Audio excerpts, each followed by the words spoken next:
a new Republican majority, certainly or very likely in the House, maybe in the Senate, and say, let's work together. Let's work for, let's focus on what unites us rather than what divides us. Well, and also, I mean, to that point, elections are about the future. They are always about the future. And by and large, the party that focuses the most on what is up next for people is the party that wins. And this election denialism stuff is not about that. It was about the past. I mean, look, all those numbers we saw, even the exit polling, right, that showed, that we were sitting here talking about last night, that showed how unhappy people were. This should have been a change election by all of our traditional metrics, and it wasn't. That tells you that there was something deeply different. And I will say, if you're President Biden, I mean, I have to say, they have, at various turns throughout the past 3 years, been able to look around at the national media and the way they have been covered and say, you have underestimated us. We are going to pull this out. We are seeing the things that we are seeing. We are prioritizing the things we are prioritizing for a reason. I think even they were doubting it by the end, but honestly, they came out on top of it. It's one of the things that I've seen some pollsters talking about this morning, which is really interesting, is I don't want to take away from President Biden's achievement on this, but one of the ways the Democrats did not have the horrible night that a lot of them feared was that people who were registered as somewhat disapproving of President Biden still voted for Democrats. Which is a phenomenon we've been talking about, I think, for months. Biden he's somewhat unpopular in a large swath of the electorate. We saw that in the exits as well. But in the polling over the summer, we saw voters basically saying, the generic ballot is more or less even between Republicans and Democrats because they're willing to cast a ballot for a Democrat even while they might not approve of the president's performance. That has been the most unusual aspect of this race from the beginning. And we can't forget about abortion here. I just think that is... Yeah, I agree. We have never, I think, as a country, had an election where abortion was on the ballot in the way that it was in this cycle, and we saw the results. I remember being in Arizona a couple of weeks ago, listening to Democratic voters talking about, female voters, talking about the fact that they are convinced that there are going to be more people going out and voting on this issue than are telling. They're not out there holding signs. They're probably not even telling pollsters. Or their husbands. Maybe they're not even telling their husbands, but they feel it. And, you know, maybe that was part of it. Although one thing I just want to go back to Casey on, this is a change election in that things are going to change big time in Washington. Sure, that's right. But it's not the seat level. It's not a sea change. Chris Wallace was talking it's not a sea change, but the approach is going to have to be different. And we're going to have to kind of readjust. The White House, most importantly, is going to have to readjust because for 2 years, they have been trying to jam through as much as they could of the Democratic agenda with a very, very small majority. Now there's also going to be a small majority no matter what happens. Looks like on the Republican side that they're going to have control in the House, but no matter what happens in the Senate, it'll be small, and they're going to have to do it in a very different way. So maybe the Joe Biden who ran in 2020 will come out and work across And you can't overstate a Republican majority in the House, and it seems likely to happen, no matter how small it is going to cause, it'll still cause a sea change in this town. I mean, it'll cause a sea change on policy. It'll cause a sea change in investigations. It'll cause a sea change in the budget, the debt limit, support for Ukraine. I mean, Joe Biden may sit there and, quote, declare victory. He's got a much more complicated life. And the irony is that smaller majority makes it more complicated. Right, because of the group that John Boehner once called the crazies or the wacko birds, the far-right Freedom Caucus that McCarthy, if he's a speaker, is going to have to constantly be taken care of. Anderson Cooper, back to you. Jake, thanks very much. I want to check in with our folks here. Looking ahead to President Biden about to speak. David Axelrod, what do you expect to hear? Well, or what do you hope to hear? Well, those could be two different things. Look, what I would advise would be to understand what the message was yesterday. I think it was a repudiation of extremism in all its forms. And I think he should note that and understand this wasn't an affirmation of policy so much as that, and recognize that people are still struggling with inflation and other challenges, and our job is to work together to try and solve them. You're talking about humility, is what you're suggesting. It's always good. Humility is good. And I think, I would understand if they're buoyant in the White House because this was a far better result than they anticipated. And so it must be an incredible relief. But I would advise against triumphalism, and I would make it not about him, but about the country and what it says about the country and where we have to lead. You know, this wasn't a mandate, a clear mandate for Joe Biden. I mean, he avoided the big red wave, which they were very afraid of, but this wasn't any kind of affirmation of you know, you've handled inflation well, you've handled everything well. It was that, you know, he avoided disaster, and he should reach across the aisle, and because there's going to be a narrow majority if Republicans do take control of the House, and so he should be magnanimous in victory. He might do all that, and I hope he does all that, but he would have the right to say, I told you so. He would have the right to say, I told you so. That his... I told you so on what? That America's better than you thought, that people are not going to go for the extremism. Right. The democracy matters to people, and I told you so. And I think what's important about that is people were doubting on him. I was doubting on him. People were chewing their fingernails down to their elbows because we said, what is this guy doing? Now, a lot of stuff happened at the grassroots level that we'll talk about later. A lot of stuff happens at the candidate level. But Biden had a fundamental faith that the American people were better than this nonsense, and he was right. The last time he came out and gave a speech, which was, you know, his sort of final message to voters, it was about threats to democracy, it was about January 6th, drawing a line, the Pelosi attack, and he was attacked for it. Listen, I'll just say again, I'm going to agree with Van here to a certain extent, right? I do believe this is going to go down in history. It's historic, right? If you're looking at trends, we all sat around here and everybody analyzed. It's like baseball. You look at who threw a no-hitter what year, right? So you're going to go back and look over the next 100 years, where were the big blowouts during the midterms? Right. And there's going to be an asterisk for Bush, right? This is what happened. And there's going to be an asterisk of this administration. Yeah. So what happened here is historic. Yeah. Now, I don't know if you can draw a direct line from this president to what happened, right? I don't know if it's that easy, because this election kind of defies description. But I do believe that it is historic, and to a certain extent, Ron Klain and those in the White House have an opportunity to kind of puff their chest out a little bit today. And I would agree with David in terms of not being, you know, too jubilant, being a little bit humble and saying, look, this is a chance for Biden to be the president that he ran on in 2020. Well, bring America together. Isn't the message in the exit polls that we saw, Van, to your point, though, that the best thing that ever happened to Joe Biden was Donald Trump? I mean, the voters are not hot on Biden's policies. They're not hot on the direction of the country. They're not hot on the economy. But they were a little hotter on Biden the man than they are on Trump the man. So once again, he has a political triumph because he's being compared to a... Let's hear Alyssa. So he has every right to take a victory lap, but to David's point, I would have some humility in this. What he's running into if Republicans take the House is going to be investigation after investigation, subpoenas flying to the White House, bringing his cabinet officials forward, trying to impeach him.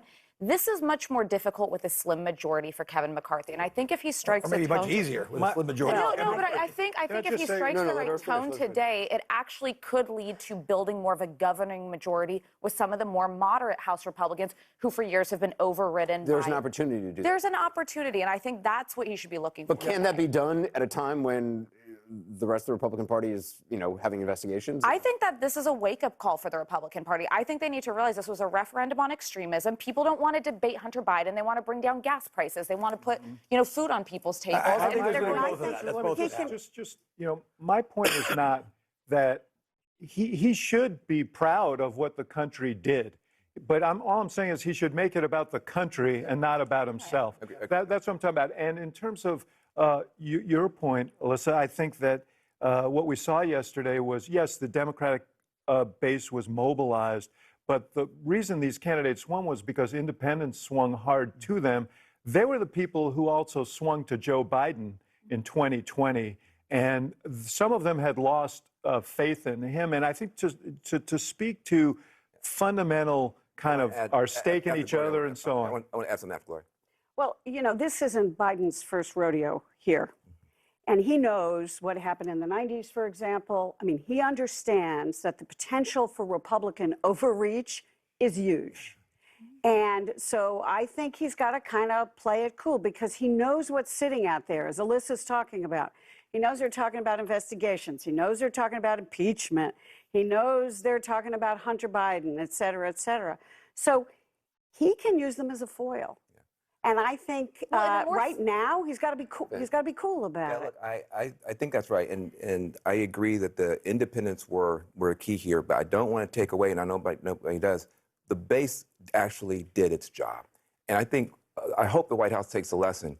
Biden came through for the base. Biden came through. He did the climate stuff they were begging him to do. He did the marijuana stuff they were begging him to do. He did the student loan stuff they were begging him to do. He did a bunch of stuff they were begging him to do, and people showed up, and the young people showed up. I think we don't know how to poll these folks. We got to figure out how to poll them on TikTok or something else, Snapchat or something. But Voters for Tomorrow, Movement Voter Project, Alliance for Youth Action, these organizations actually performed very, very well with very little money. So I hope he also acknowledges the base. Based on everything you just said, Yes. Here's a question I have. If you're Joe Biden today, do you feel emboldened to run for re-election, or do you go out and say, I'm going out That was my next question. on top? because I was trying to put myself in his shoes. On the one hand, on the one hand, you could, if you're him, What would you do? Well, dang, I'm all in, especially if I'm going to get Trump again, because it's obvious I can lick Trump. but he may not on the get other Trump on the other hand, if the Republicans move on, so I don't know. It's an interesting political question. And I'm going to get in trouble for saying this. I think Joe Biden, for both parts of what I'm going to say, I think Joe Biden will be, history will look kindly on Joe Biden for what he's done as president of the United States. Amen. Defeating Trump, leading the country through this pandemic, however you feel about elements of what he did, the legislative things he's accomplished, which were truly historic, some of which will have generational impact. Absolutely. Infrastructure, I think the climate stuff, but be that as it may, and if he were 60 years old, there'd be no doubt that he should lean in and he should run, and nobody would question that. I've said it a million times, and I'll say it again. The issue is not political. The issue is actuarial, and he's going to have to decide. He would be 82 years old when he became president of the United States. He would be 86, closer to 90 by the time he finished. This is going to be an issue. And so to David, say, hey, we had a good midterm, so I'm in. David, if you were advising him, what would you? I would take advantage of this moment. Frankly, I think he's got so much to his credit. And I think this would be a great moment. I mean, not today, but I think that, it would be much harder in certain ways for a guy who has a lot of pride to say after a bad midterm, you know what, I think it's time for me to go. He has more latitude to do it. Do you now. think there are advisors in the White House who, if they felt that, would actually say that to Joe Biden? Yeah, I think there probably are, but I also think that this is a decision that he and his family are going to make. I think this is a Jill Biden discussion with his. This is a discussion with his wife. And we don't know where she is on this issue. And also, you have to consider if Donald Trump is weakened, he's also got to consider who else might he run against. If DeSantis is suddenly empowered, then that's a very tough opponent. And I wonder how that would impact. But you could also look at it the other way. If it is Ron DeSantis, and he looks at Ron DeSantis and thinks, is he that likable? Can he run a national campaign? 24 hours, look at this. 24 hours ago, we were sitting here and Trump's going to be the nominee. He's announcing on Tuesday, nobody's going to beat Donald Trump. Who can unseat the king, right? And this morning, the front page of the New York Post is the future, right? But we've seen this before. No, I'm not so sure we've seen this before. There's a hue and cry. I heard from people in Pennsylvania last night until I chose to turn off my phone at 5 a.m. They're really upset, right? And this is not big donors. These are grassroots people. Is it the emperor has no clothes? They're tired of losing. I know, but guys, Let Republicans do fight. Republicans, let me ask you, do my fellow Republicans care more about losing or storming the Capitol, trying to overthrow the government, they care about trying losing, to Alyssa. incite They care a about mob? losing. But he lost us already, and they all go back to him. I'm not convinced Trump's done. I think you're right about what happened on January 6th, and he was weak then. The reason he's never been weaker than now is because there's never been a viable alternative until now. At this point, Republicans can see the next lily pad. They never could see it before. And listen, hold on, just take this for example. Let's look at places where Trump didn't touch. Kemp running way ahead of Herschel, right? DeWine runs way ahead of JD. right? Everywhere, where Trump touches. You guys are making a logical argument, Dave. Yeah, there's no But my point to Alyssa's point is there's a right. demonstrable effect. I bet, mark my words, in 3 months, Kevin McCarthy, Rick Scott are going to be down at Mar-a-Lago begging for money and begging for. Do you think Yeah, 3 weeks. Do you think Republicans chose Donald Trump in 2016 because they sat down and said, here's the guy who can lead us to victory? No, they did it because they had an emotional attachment exactly, to him. but I think this was a Vegas nerve thing. I mean, this is central. Rick Scott having a meeting in 3 months with Donald Trump ain't going to mean too much based on what I'm hearing today. I mean, let's be honest.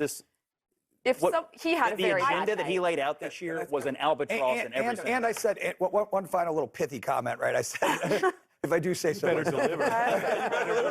Listen, the center of the Republican Party is in Florida, and it's no longer Mar-a-Lago. It's Tallahassee, right? Ron DeSantis. Delivered. Ron DeSantis is where people are going to be going, not Mar-a-Lago. I think I just heard somebody in Mar-a-Lago screaming when you said that. That's what his hope is. I think it's early. I'm going to agree with Alyssa. I think that's why it looks today. Let's go back to Biden. What you think he's about? Well, here comes the president. Good afternoon.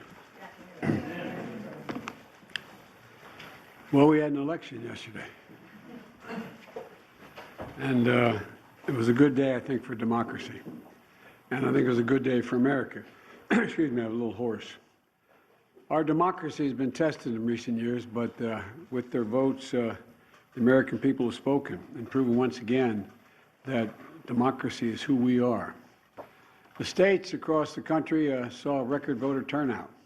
And the heart and soul of our democracy, the voters, the poll workers, the election officials, they did their job and they fulfilled their duty. And apparently without much interference at all, without any interference, it looks like. And that's a testament, I think, to the American people. While we don't know all the results yet, at least I don't know them all yet, here's what we do know. While the press and the pundits are predicting a giant red wave, it didn't happen. And I know you were somewhat miffed by my obsessive optimism, but I felt good during the whole process. I thought we were going to do fine. While any seat lost is painful, some good Democrats didn't win the last night. Democrats had a strong night.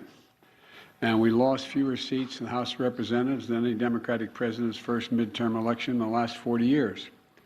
And we had the best midterm for governors since 1986.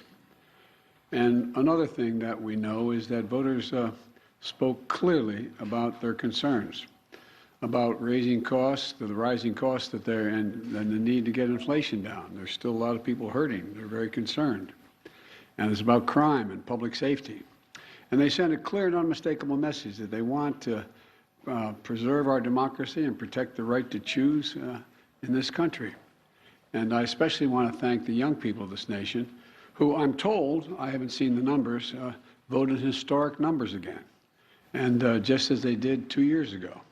They voted to continue addressing the climate crisis, gun violence, their personal rights and freedoms, and the student debt relief. Last night, I was pleased to call Maxwell Frost, a 25-year-old who got elected, I guess the youngest man ever elected to the United States Congress. And I told him I told him that I was the first elected, the second youngest person ever elected to the United States Senate at 29. That I have no doubt he's off to an incredible start and what I'm sure will be a long, distinguished career. And when he's president and they say Joe Biden's out in the outer office, I know I'm going to say Joe who. But the voters were also clear that they are still frustrated. I get it. I understand it's been a really tough few years in this country for so many people. When I came to office, we inherited a nation with a pandemic raging and an economy that was reeling. And we acted quickly and boldly to vaccinate the country and to create a stable and sustained growth in our economy.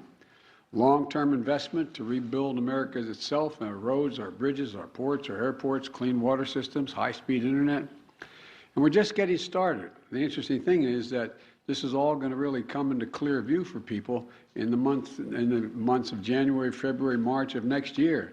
It's just getting underway. So I'm optimistic about how the public's going to even be more embracive of what we've done. Historic investments that are leading companies to invest literally hundreds of billions of dollars combined to build semiconductor factories and other advanced manufacturing here in America. It's going to create tens of thousands of good-paying jobs. And by the way, a significant number of those jobs are going to be jobs that pay average $126,000, $127,000. You don't need a college degree to get those jobs. And we're dealing with global inflation as a result of the pandemic and Putin's war in Ukraine. We're also handling it better than most other advanced nations in the world. We're lowering gas prices. We're taking on powerful interests, lower prescription drug costs, and health insurance premiums, and energy bills. After 20 months of hard work, the pandemic no longer controls our lives. It's still a concern, but no longer controls our lives. Our economic policies have created a record 10 million new jobs since I came into office. Unemployment rate is down from 6.4 when I was sworn in to 3.7%, near a 50-year low. And we've done all this while lowering the federal deficit in the 2 years by $1.7 trillion. Let me say it again, $1.7 trillion. No administration has ever cut the deficit that much. And reducing the federal deficit is one of the best things we can do to lower inflation, but while we've made real progress as a nation, I know it's hard for folks to see that progress in their everyday lives. And it's hard to see the results from actions that we took while we have to implement what we've done. But I believe we took the right steps for the country and for the American people. In fact, if you look at the polls, overwhelming majority, I don't look at them much anymore because I'm not quite sure how to read them anymore. I hope you are uncertain as well. But overwhelming majority of the American people support the elements of my economic agenda. From rebuilding America's roads and bridges to lowering prescription drug costs, to historic investment in tackling the climate crisis, to making sure that large corporations begin to pay their fair share in taxes. And I'm confident these policies are working and that we're on the right path, and we need to stick with them. All these initiatives take hold as they do, from lead pipes being removed from schools and homes to new factories being built in communities with a resurgence of American manufacturers. That's already created, by the way, 700,000 brand new manufacturing jobs. You've heard me say it ad nauseum. I don't know where it's written. It says we can't be the manufacturing capital of the world. We are now exporting product, not jobs, around the world. People across the country are going to see even more clearly the positive effects on their day-to-day lives. But I still understand why they're hurting right now. So many people are concerned. As I have throughout my career, I'm going to continue to work across the aisle to deliver for the American people. And it's not always easy, but we did it the first term.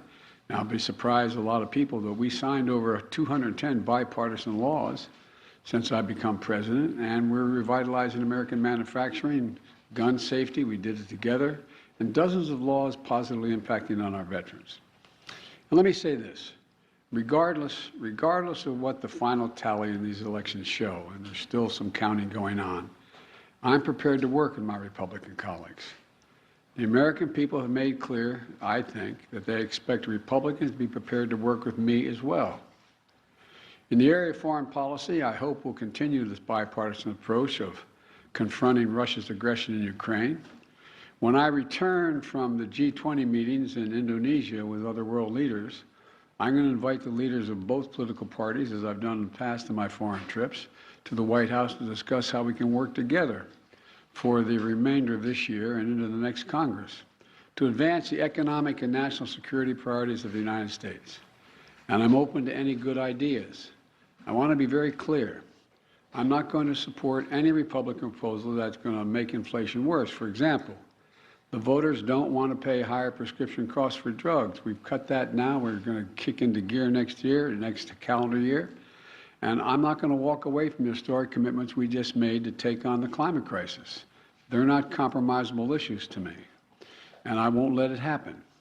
The voters don't want more taxes for the tax cuts for the super wealthy and biggest corporations. And I'm going to continue to focus on cost cutting for working and middle class families and building an economy from the bottom up and the middle out. I know you're tired of hearing me say that, but I genuinely mean it. That's what makes America grow. The wealthy do very well when the middle class is doing well, and the poor have a way up, and while continuing to bring down the federal deficit. You know, as we look at tax cuts, we should be looking at tax cuts for working people and middle-class people, not the very wealthy. They're fine. And look, if you can go out and be a multimillionaire, that's great. Just pay your fair share. That's all. That's all. Just pay your fair share. It's like those 55 corporations in 2000 that made $40 billion and didn't pay a penny in federal taxes. It's not right. Everybody has an obligation. So now they have to pay a staggering 15%. You all pay more than that for your taxes. So I'm going to keep my commitment that no one earning less than $400,000 a year, and that's a lot of money where I come from, are going to see their federal taxes go up. And I want to be very clear. Under no circumstances will I support the proposal put forward by Senators Johnson and the senator from down in Florida to cut or make fundamental changes in Social Security and Medicare. That's not on the table. I will not do that. I will veto any attempt to pass a national ban on abortion, but I'm ready to compromise with Republicans where it makes sense on many other issues. And I'll always put the needs and interests of the American people first. So let me close with this. On this election season, the American people made it clear. They don't want every day going forward to be a constant political battle. There's too much of that going on. And there's too much that we have to do. The future of America is too promising to be trapped in an endless political warfare.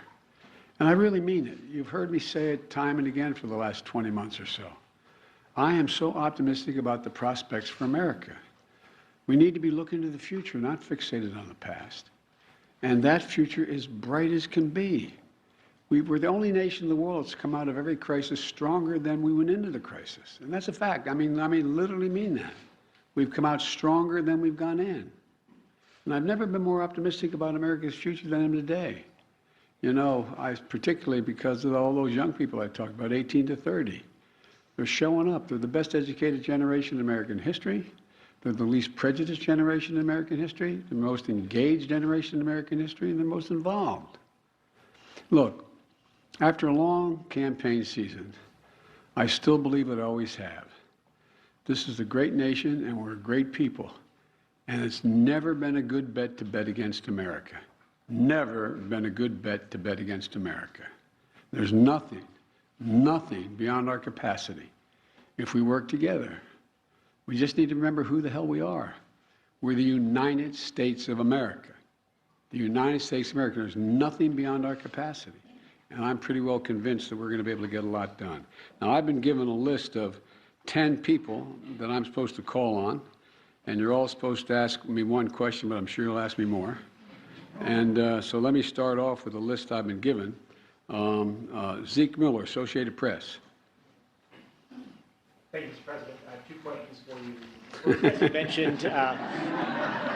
As you mentioned, How come we never hold you guys the same standard you hold us to? But anyway, go ahead. Well, I'm teasing. You mentioned that Americans are frustrated. And in fact, 75% of voters say the country is heading into the wrong direction, despite the results of last night. What in the next 2 years do you intend to do differently to change people's opinion of the direction of the country, particularly as you contemplate a run for president in 2024? Nothing, because they're just finding out what we're doing. The more they know about what we're doing, the more support there is. Do you know anybody who wants us to get rid of the change we made on prescription drug prices and raise prices again? Do you know anybody who wants us to walk away from building those roads and bridges and the internet and so on? I don't know. I think that the problem is the major piece of legislation we passed, and some of it bipartisan, takes time to be recognized.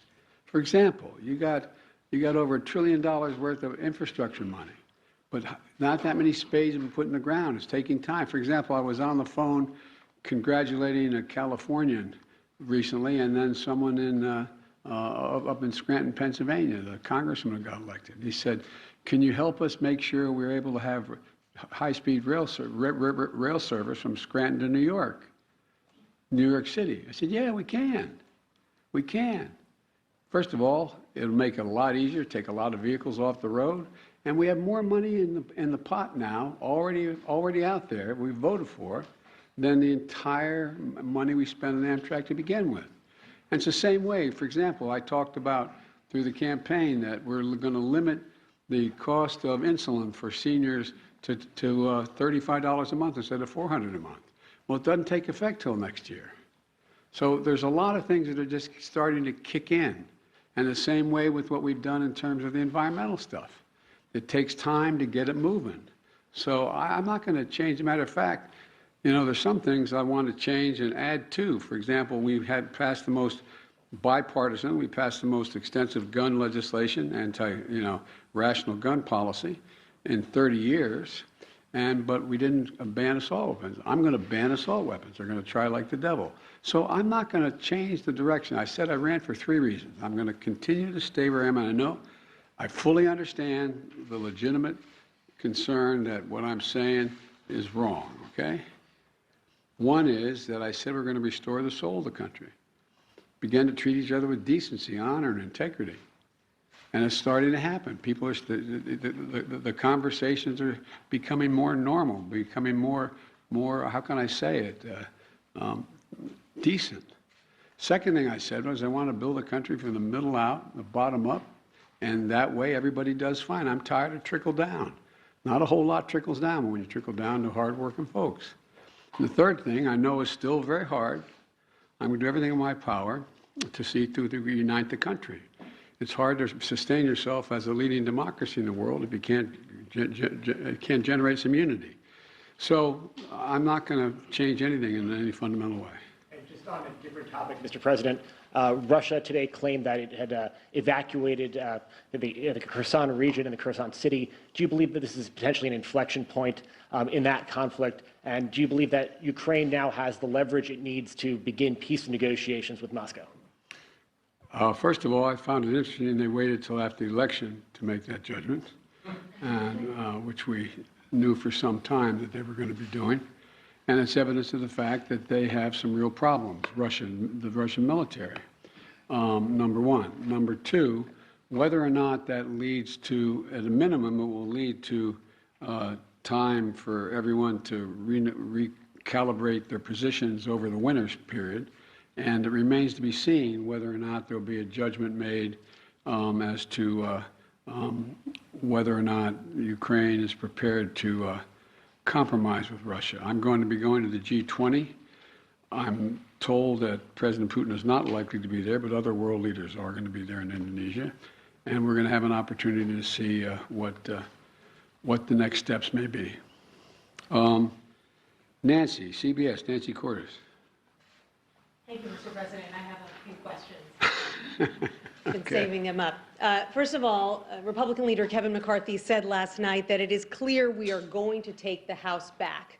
Do you think he's probably right about that? Well, based on what we know as of today, we've lost very few seats for certain. We still have a possibility of keeping the House, but it's going to be close. And for example, in Nevada, we won all 3 of those seats, contested seats. I went out for each, I spoke with for each of those folks, but we won them all. I didn't know that last night. So it's a moving target right now, but it's going to be very close. Can you describe your relationship with Mr. McCarthy? How often do you speak to him? What do you think of him? I think he's a Republican leader, and I haven't had much of occasion to talk to him, but I will be talking to him, I think I'm talking to him later today.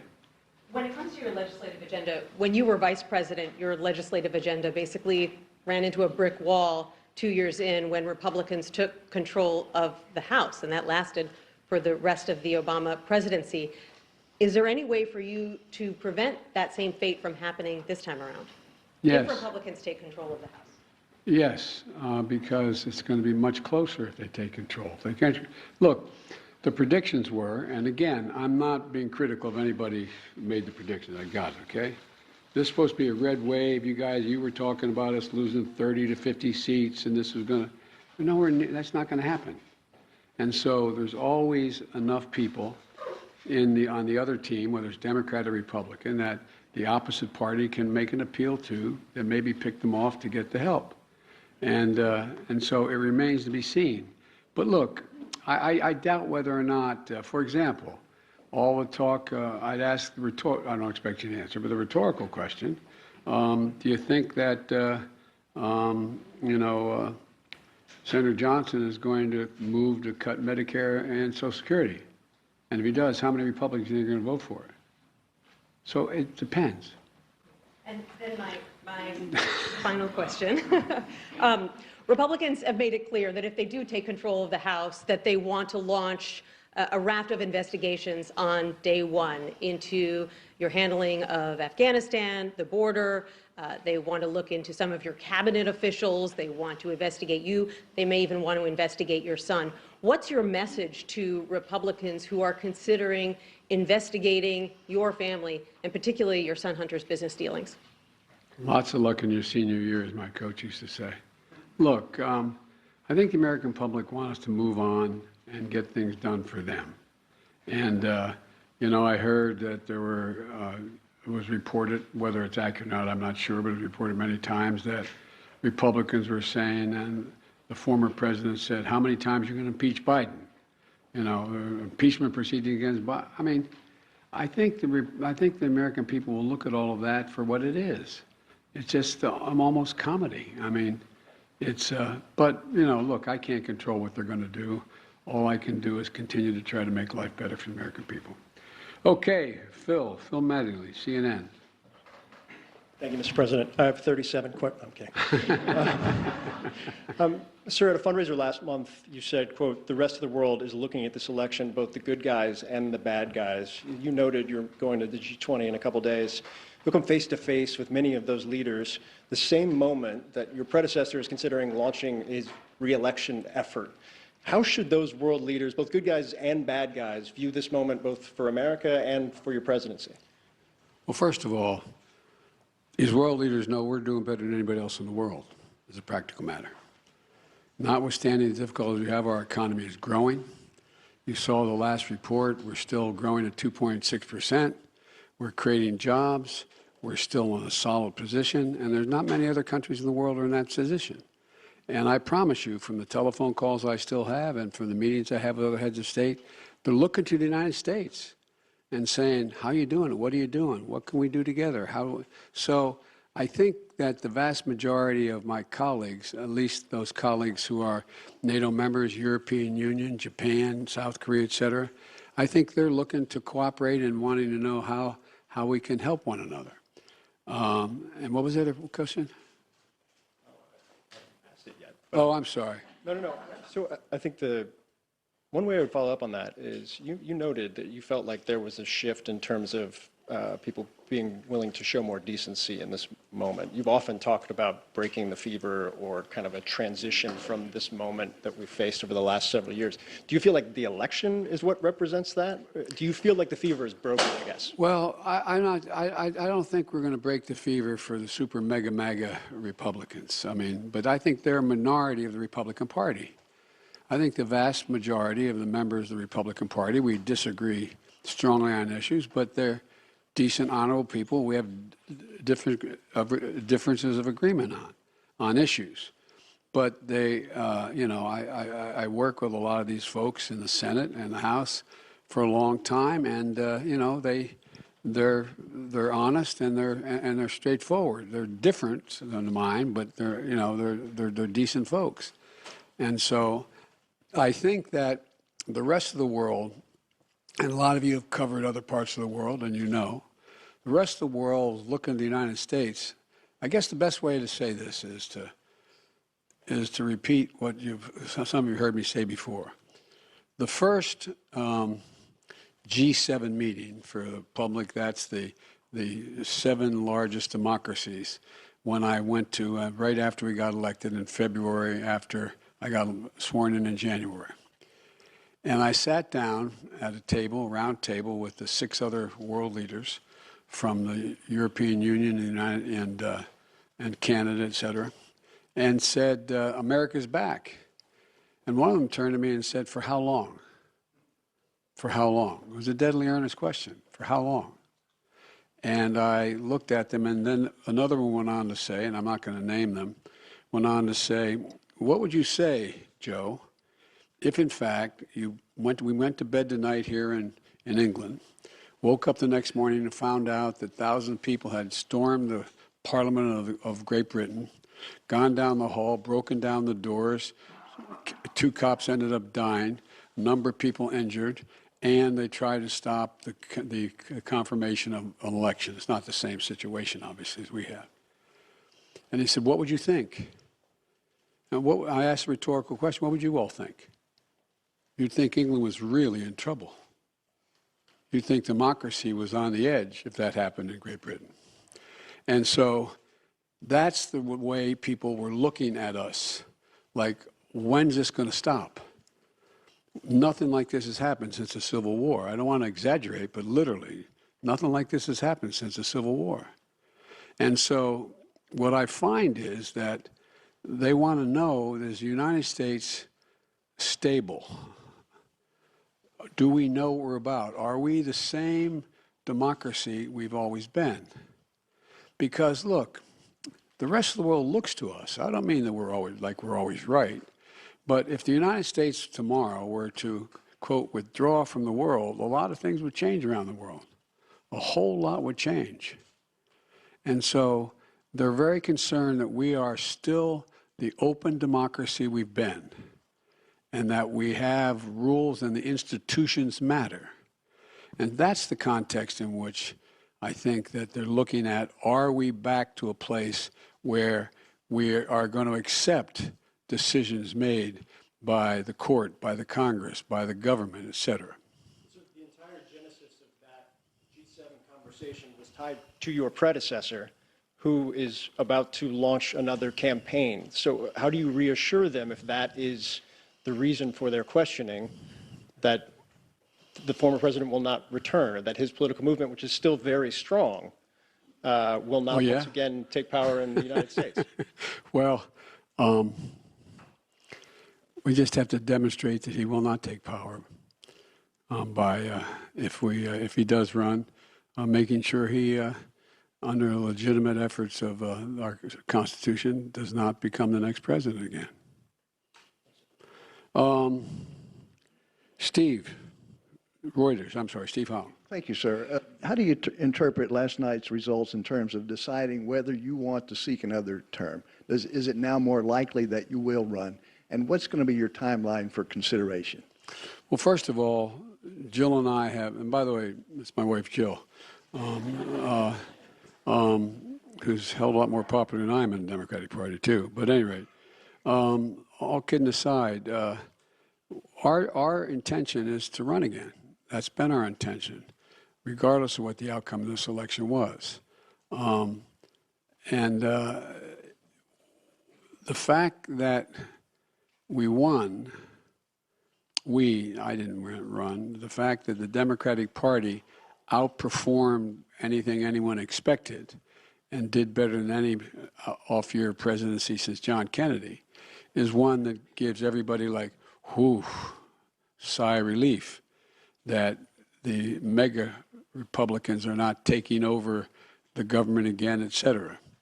And so my judgment of running, when I announce, if I announce, my intention is that I run again, but I'm a great respecter of fate, and this is ultimately a family decision. I think everybody wants me to run, but we're going to have discussions about it.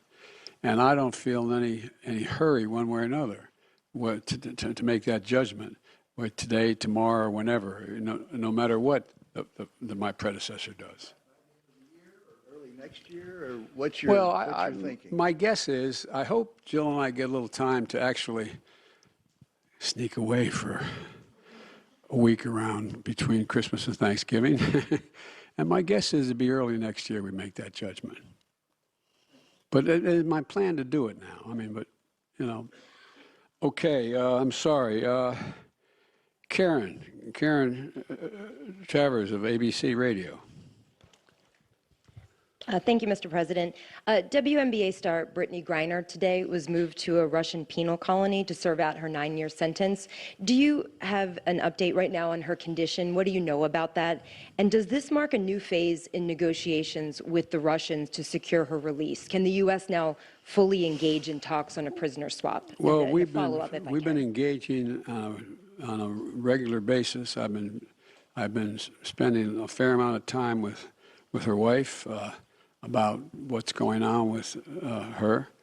And my guess is, my hope is that now that the election is over, that Mr. Putin will be able to discuss with us and be willing to talk more seriously about prisoner exchange. That is my intention. My intention is to get her home. And we've had a number of discussions so far. And I'm hopeful that now that our election is over, there's a willingness to negotiate more specifically with us. Thank you. And if I can, your press secretary had said that the U.S. government has continued to follow up on that significant offer, but also had proposed alternative potential ways forward with the Russians. Can you tell us what those alternative ways forward are and how Russia has responded to those? Yes, I can, but I won't. Okay, I can't. I mean, you know, it would not be a wise thing to do in order to see if they would move forward. But it is I'm telling you, I am determined to get her home and get her home safely, along with others, I might add. April Ryan.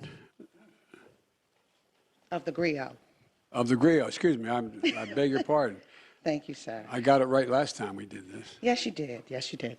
Mr. President, I have a couple of questions on several issues. One, the Supreme Court. As you know, the Supreme Court has before it the issue of college admissions and affirmative action.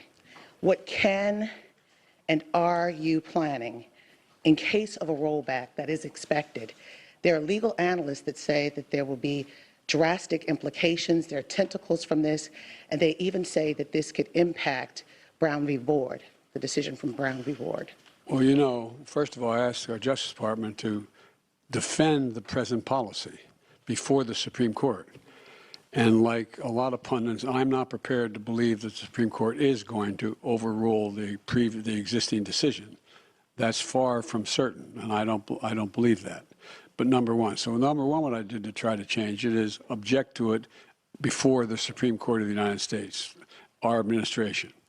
Number two, there are a number of things that we can and must do to make it. And by the way, this is a case involving an Asian American in terms of getting into school, and whether there's affirmative action makes sense at all from the standpoint of those who are arguing against it.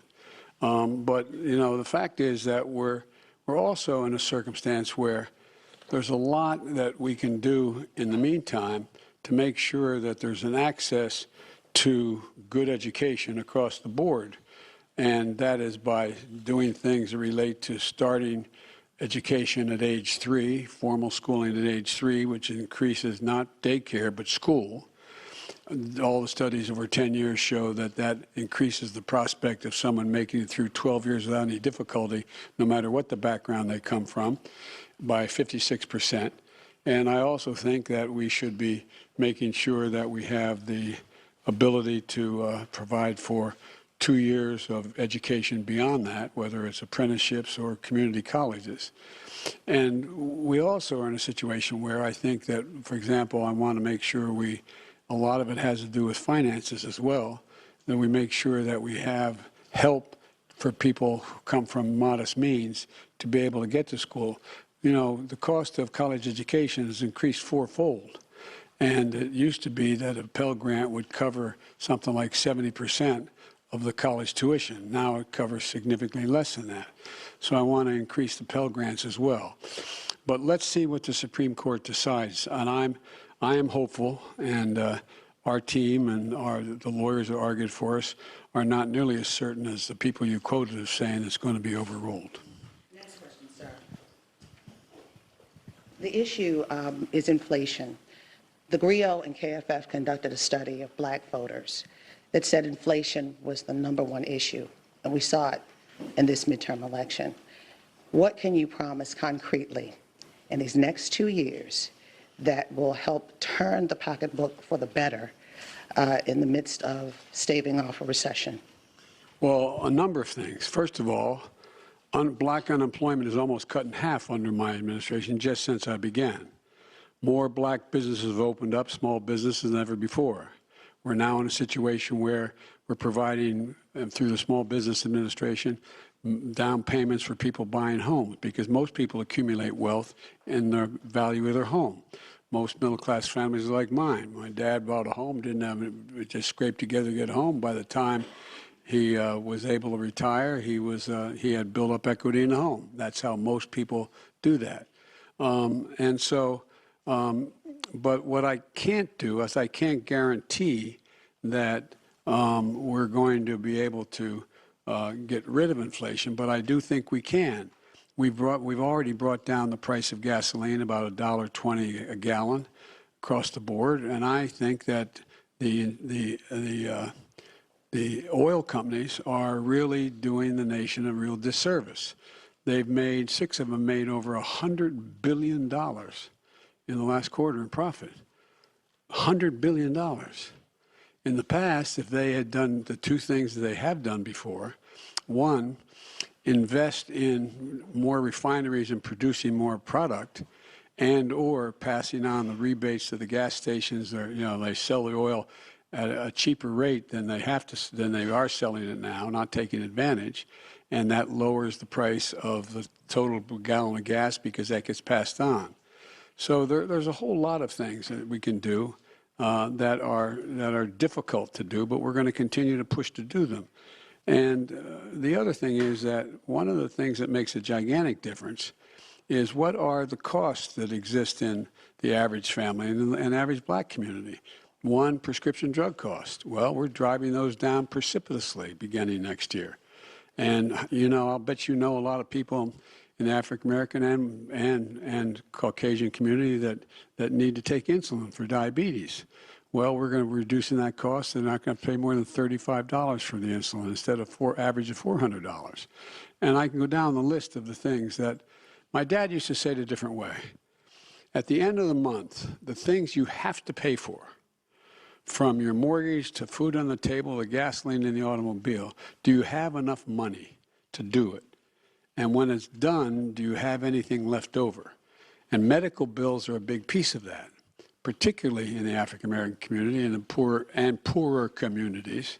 They need help. And so we're driving down all of those costs. And we've already passed the legislation to do that. It's just taking effect. So there's a lot of things we can do to affect the things that people need on a monthly basis to reduce their inflation, their cost of living. But I am optimistic because we continue to grow and at a rational pace. We are not anywhere near a recession right now in terms of the growth, but I think we can have what most economists call a soft landing. I'm convinced that we're going to be able to gradually bring down prices so that they, in fact, end up with us not having to move into a recession to be able to get control of inflation. Mr. President, last question on humanity. Everybody else got some. Well, you're coming. Okay, go ahead. Last question on humanity. Sir, you can't legislate and you can't executive order out the issue of empathy or the lack thereof in the midst of this rhetoric, this heated political rhetoric. What's next?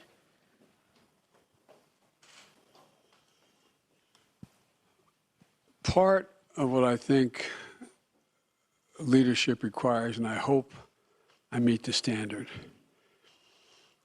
is letting people know you understand their problem. Again, my dad used to have an expression. He said, I don't expect the government to solve my problems, but I expect them to at least know what they are, understand them. And like a lot of you, we've been very fortunate as a family, but we've also been through a lot of fairly tough times. And I've had the great advantage of having a family to get through them. When my first wife and daughter were killed when a tractor trailer broadsided them and killed my wife and killed my first wife and killed my daughter, And my 2 boys are expected to die. It took the jaws of life 3 hours to get them out there on top of their dead mother and dead sister. I understand what that pain's like. And when Jill and I lost Bo after a year in Iraq, winning the Bronze Star Conspicuous Service Medal, a major in the United States military, came home with stage 4 glioblastoma because he lived about between 200 and 500 yards from a burn pit that's 10 feet deep and as big as a football field, burning every toxic waste you could find. I think that we understand what it's like to lose family members, mothers, fathers to cancer. All of you been through that kind of thing. We've been fortunate, though. We've had each other. We've had strong families, Jill's sisters, my brothers, my sister. And so what we can do to deal with that empathy is make sure there's help available. Make sure there's people who are there to help, whether they are psychologists or whether they're medical doctors or whether they're social workers, to be there to help just hold a hand. And for example, we can do an awful lot for a lot of families, the families you're talking about, if we reinstate this child tax credit. It cut child poverty by 40% when it was in place. I couldn't get it passed the second time around. So there's a lot we can do. And the empathy is not just talking about it, it's communicating to people you genuinely understand. And I hope a lot of people don't understand because I don't want people having to know the pain. But the second piece of that is let them know that you are there to help. You're there to help. And one of the things I've talked with Vivek Murthy about, and a lot of you have written about it, and you've written it well about it, is the need for mental health care in America.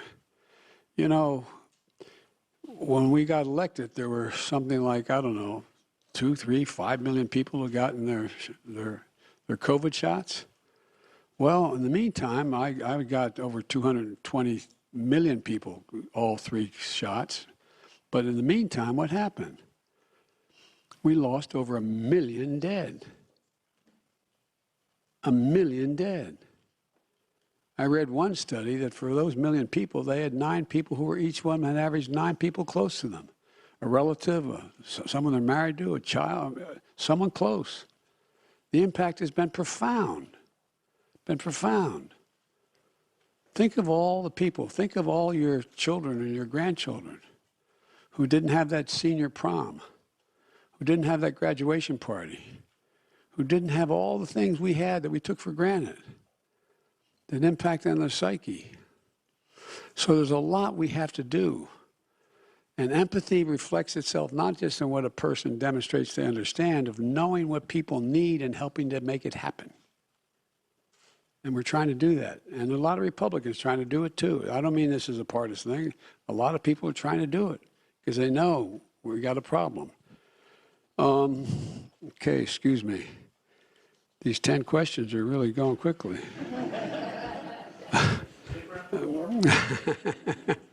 Well, I've got to meet with some of my, talk to some of the Republican leadership soon. But anyway, Jenny Leonard, Bloomberg. Thank you, Mr. President. 2 questions. One, shifting back to your trip to Asia. When you meet with President Xi Jinping of China, will you tell him that you're committed to defending Taiwan militarily? And what are you hoping to get out of this meeting that will make it a success? Are you willing to make any concessions to him? Well, look, I'm not willing to make any fundamental concessions because what I've told him in the beginning, and this is I've spent over 78, I think they told me, hours with him so far, 67 in person when I was vice president. President Obama knew he couldn't spend time with the vice president of another country, so I traveled 17,000 miles with him in China and around in the United States. I've met with him many times. And I've told him, I'm looking for competition, not conflict. And so what I want to do with him when we talk is lay out what kind of each of our red lines are, understand what he believes to be in the critical national interests of China, what I know to be the critical interests of the United States, and to determine whether or not they conflict with one another. And if they do, how to resolve it and how to work it out. And Taiwan doctrine has not changed at all from the very beginning. So I'm sure we'll discuss China. Taiwan, and I'm sure we'll discuss a number of other issues, including fair trade and relationships relating to his relationship with other countries in the region. And so anyway, so there's a lot we'll have to discuss. You want another question? Yes, Everybody else got one? You didn't say three? if you will tell Xi Jinping personally that you are committed to defending Taiwan. I'm going to have that conversation with him. That wasn't my second one. Sorry. Sorry, I actually have an unrelated question, too. Mr. President, do you think Elon Musk is a threat to U.S. national security? And should the U.S., and with the tools you have, investigate his joint acquisition of Twitter with foreign governments, which include the Saudis?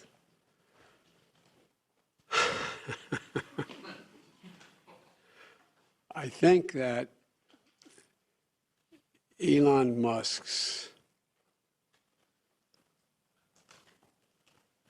cooperation and/or technical relationships with other countries is worthy of being looked at. Whether or not he is doing anything inappropriate, I'm not suggesting that. I'm suggesting that it's worth being looked at.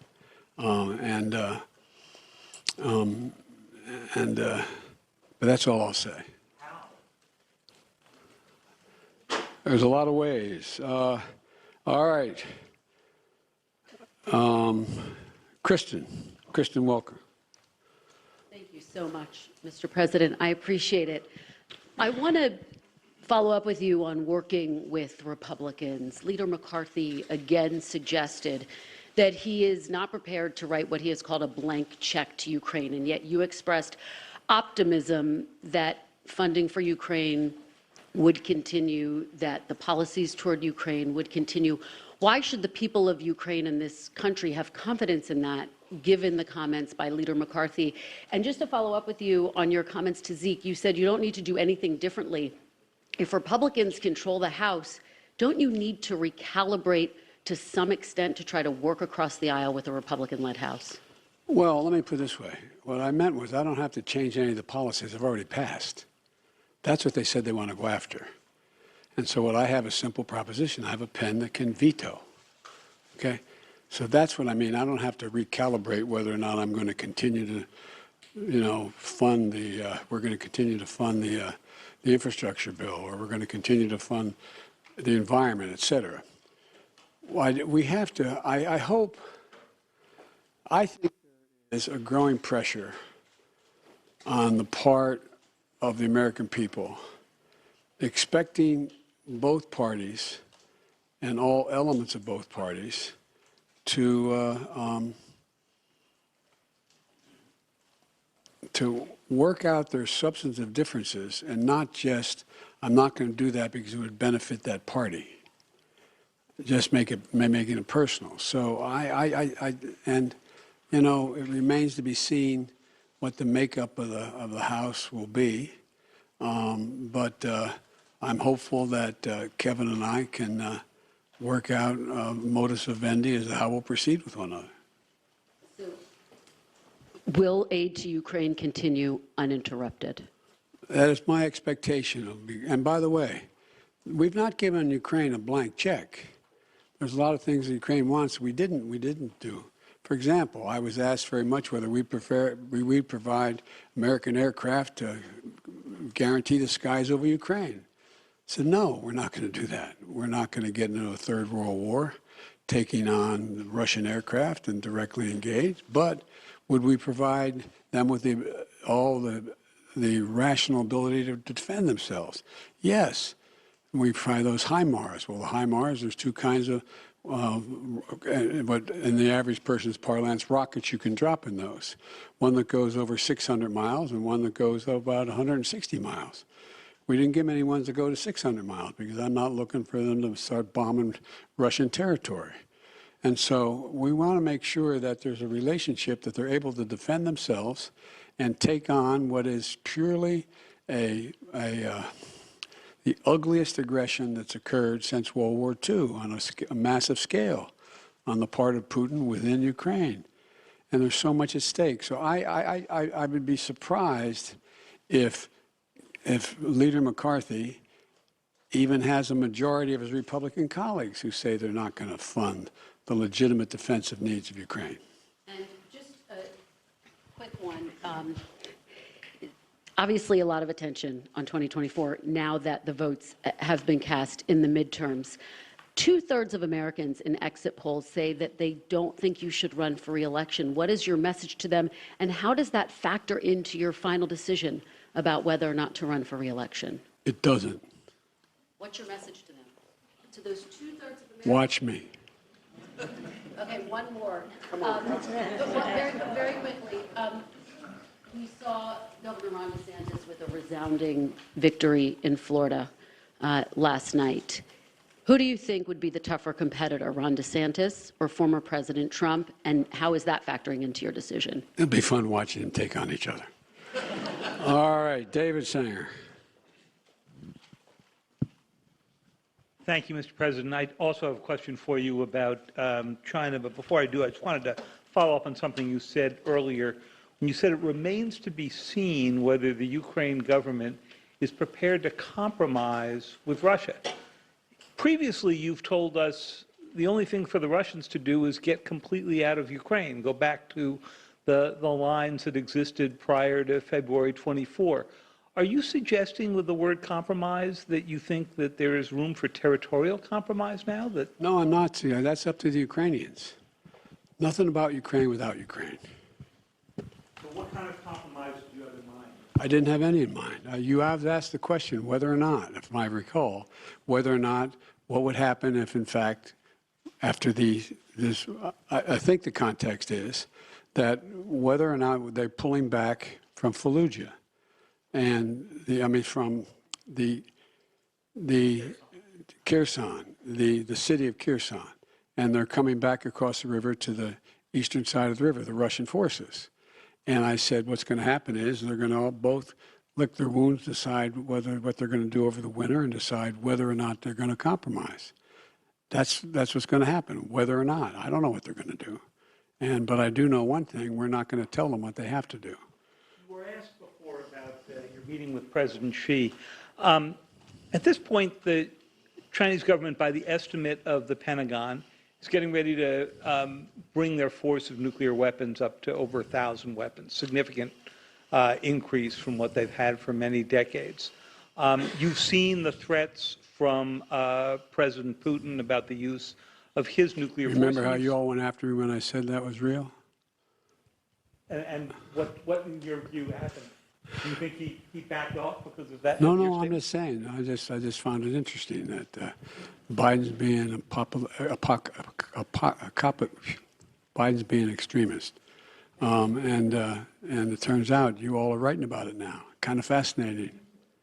So my question is, do you think that they are putting together a real alliance, the Chinese and the Russians? And do you believe that you need to begin speaking with President Xi about some form of arms control if he's going to get up to a level of weapons similar to what the United States and Russia have right now? No and yes. No, I don't think there's a lot of respect that China has for Russia or for Putin. I don't think they look at that as a particular alliance. Matter of fact, they've been sort of keeping their distance a little bit. I do think that it remains to be seen whether Xi Jinping has decided that, or backed off of his initial judgment that he wanted China to have the most powerful military in the world, as well as the largest economy. But he's a long way from both. But I think talk about nuclear weapons and location, the number of them, and access is important to discuss. Thank you all so very, very much.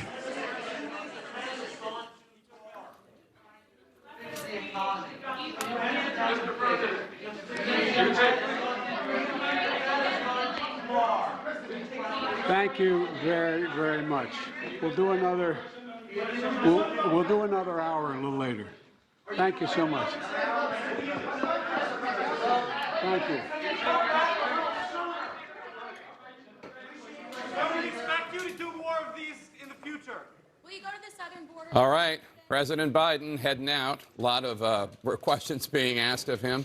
The president gave I think it's fair to say, a robust defense of his administration, saying he would work with Republicans and meet with Republicans and was eager to do bipartisan work if necessary. But he laid out a number of issues where he was not willing to compromise. And of course, there were a number of other issues that reporters asked about, including Taiwan, Ukraine, and much more. Dana, you said before his address that he would come out. You thought he would come out and extend an olive branch a bit to the Republicans. And I think it's fair to say he did that. Yeah, I agree. I definitely think he did, with limitations. He did it kind of with a not so subtle dig at the Republicans who were accused of, and maybe rightly so, having a plan to cut Medicare and Social Security. And of course, he said he wouldn't touch anything on abortion. But it was very interesting that maybe about 4 minutes into his speech, he got to a phrase, and he said, "Voters are frustrated. I get it. It's been a tough few years." I would not be surprised if, in an earlier version of this opening remarks, that was the top. That was where he was going to start, when they thought that they were going to be in a much worse position than they were. And then that moved down. And he started with, we thought that everybody said there was going to be a red wave. There wasn't. We defied history. We defied the odds. And then he eventually got to the "I feel your pain" moment. Yeah, I was really struck. I mean, he started where I expected him to start, on the feeling that this was a watershed moment for democracy, that message that he pressed on in the end had some impact on voters.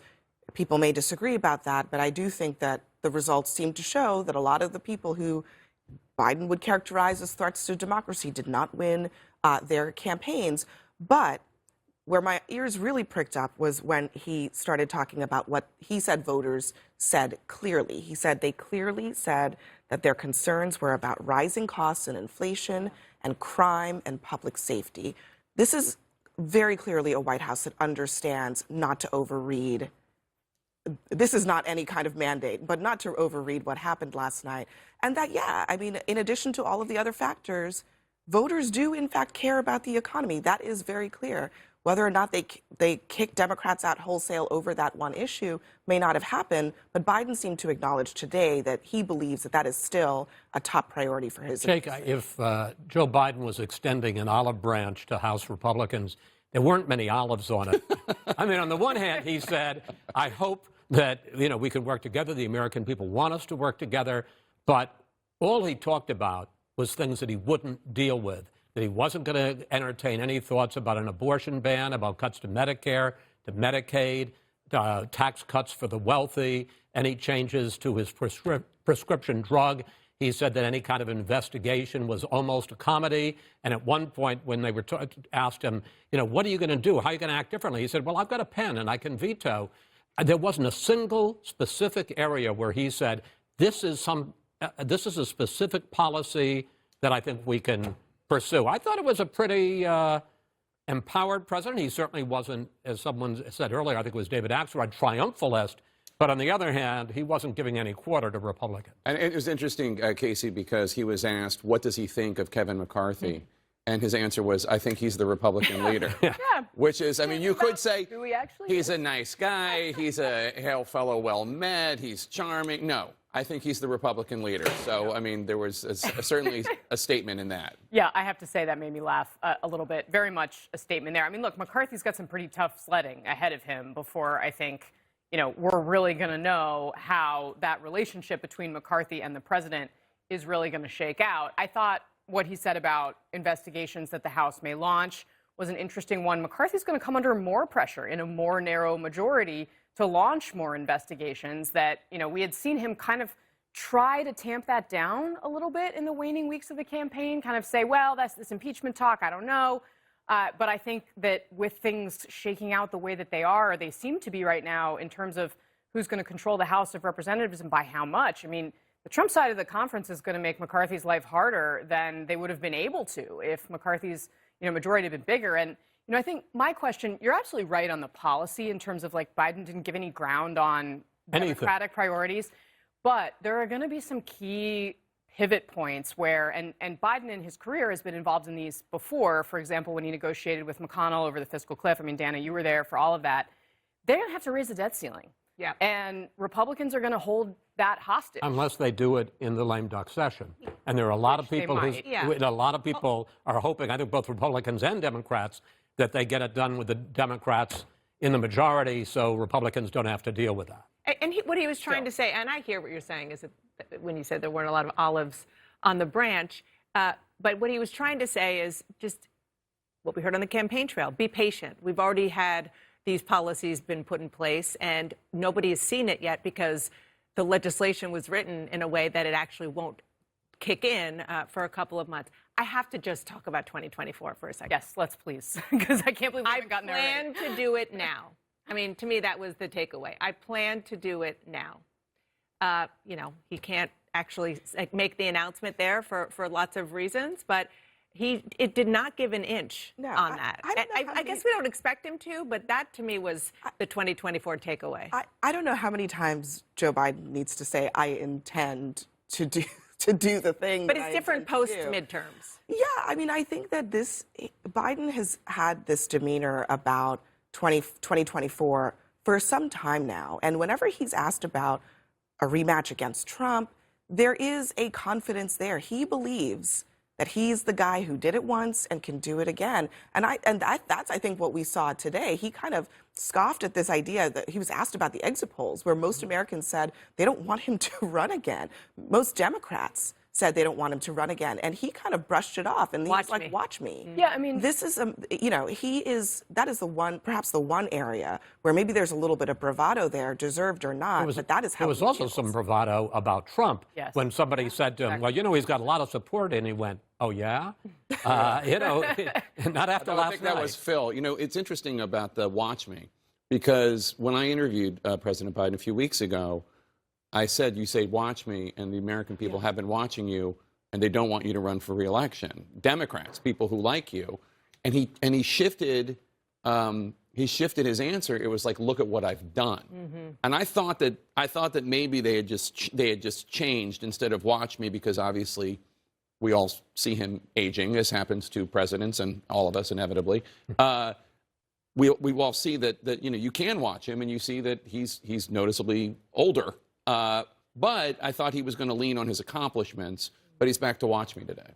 Yeah, I mean, I think that he thinks the politics, I mean, in the context of last night, right, where the other side of the story is that was a bad night last night for Donald Trump. His candidates did not perform well. I think it was an embarrassment to him, and the converse of it, Ron DeSantis doing really well also weakens Trump. I think Biden is responding to that environment and saying, this guy is not as strong as he seems. He called it a sigh of relief, right? He called what happened last night a sigh of relief. It is totally a sigh of relief for this White House in a 2024 context. Well, he also expressed eagerness to watch DeSantis and Trump go after each other. It's great for him.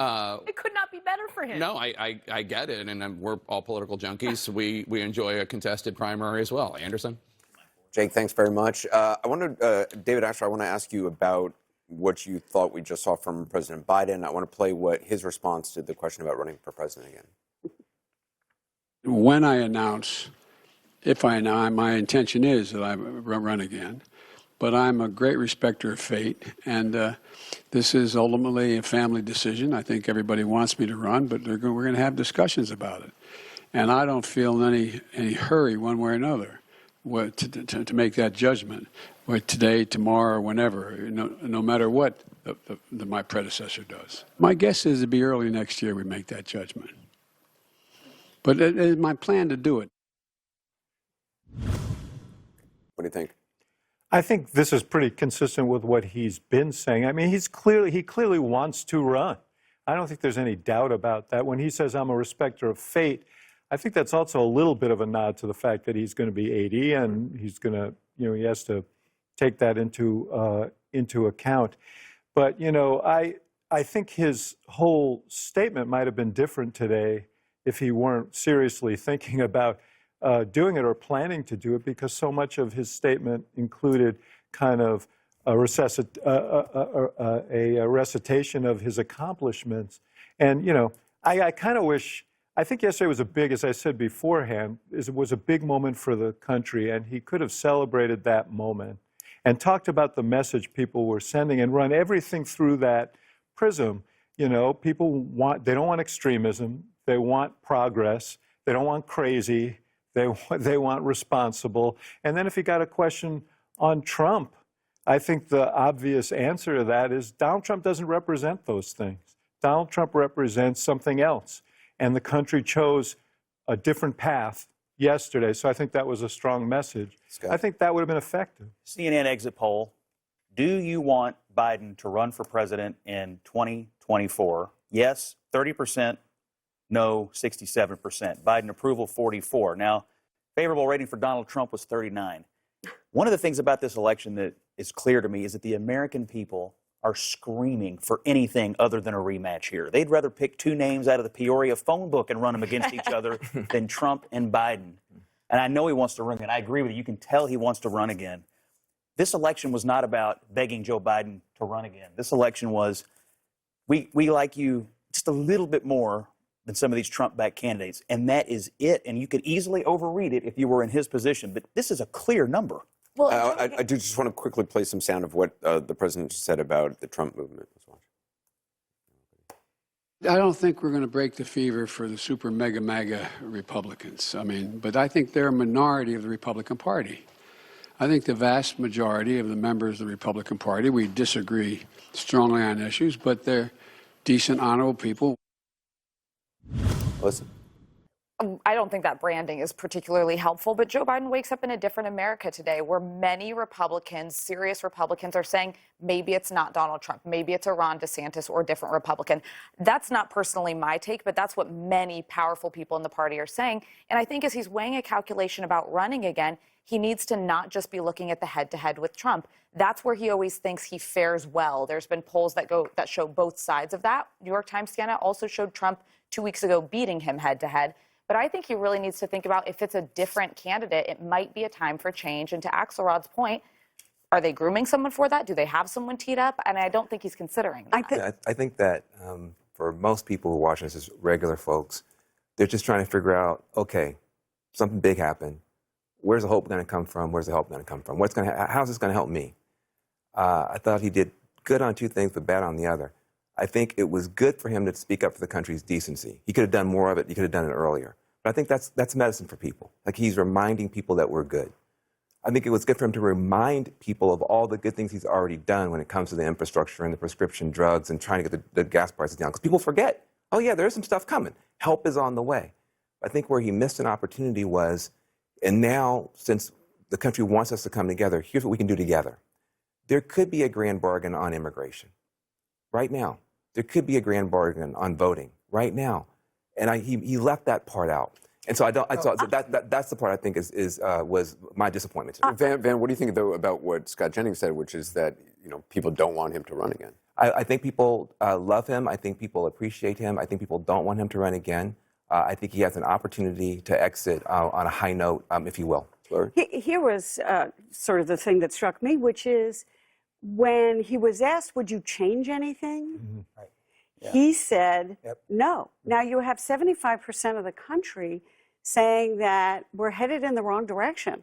75% believe we are in a recession.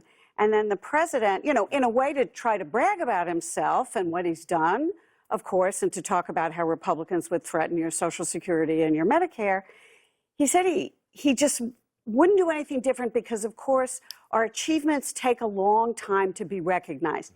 That's insulting people. And I don't think that was a good answer from the president. Yeah, so listen, I thought he started out very strong, right? It's a good day for democracy, very optimistic, a nice tone.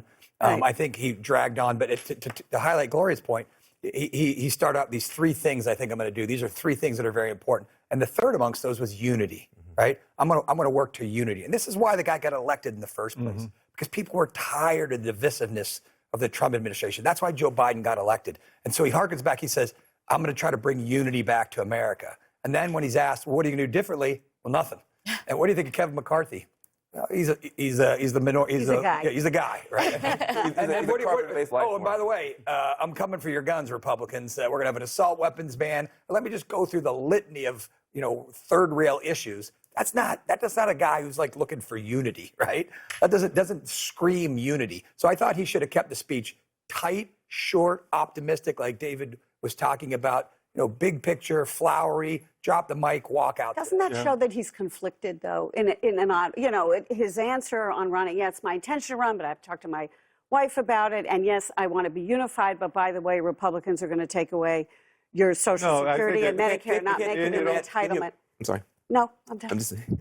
But if you look, he's a human being. Can you imagine getting beat up all the time? Yeah. Your own party saying you suck, and they want to throw you out. And then the Republicans, calling you everything but child of God, and then you win. And so I think he's cross pressure. You know what? You're right. You're right. Being president of the United States is a hard job, man, because you're expected to be big, and sometimes it's hard to do that. But look, I don't have a big quarrel with what he's proud of what he he's done. He wants to talk about it, but this was an opportunity to tell a story about the country, right. To be really big and tell a story about the country. And I think it was a missed opportunity. We should also point out, he didn't win. Although he did say, at one point he said, we won, and then he corrected himself. We did better than people thought. It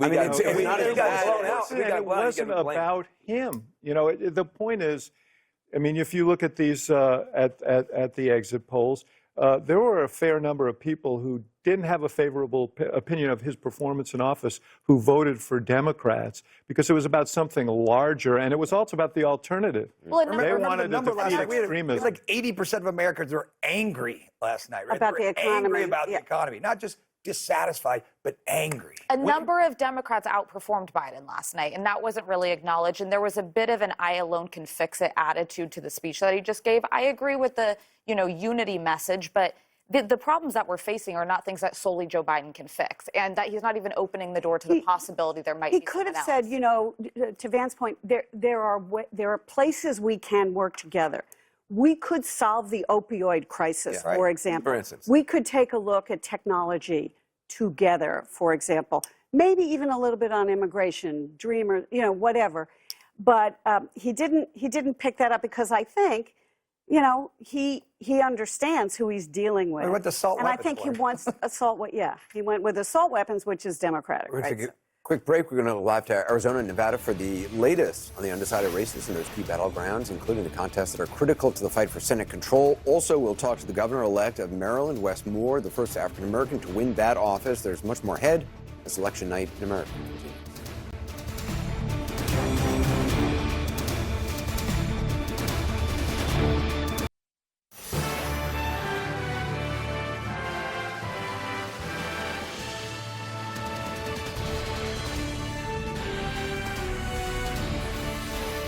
It's election night in America continued, and control of Congress remains on the line this hour.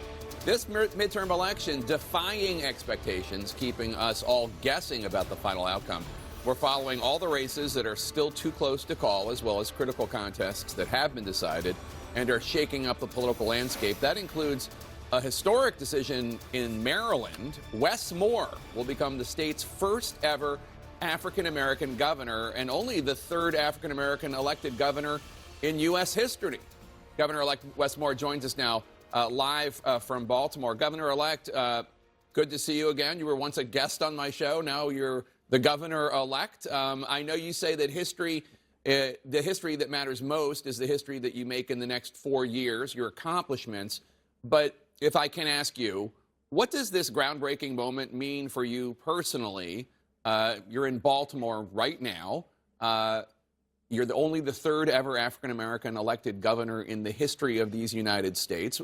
Tell us about the significance of this to you personally, if you could.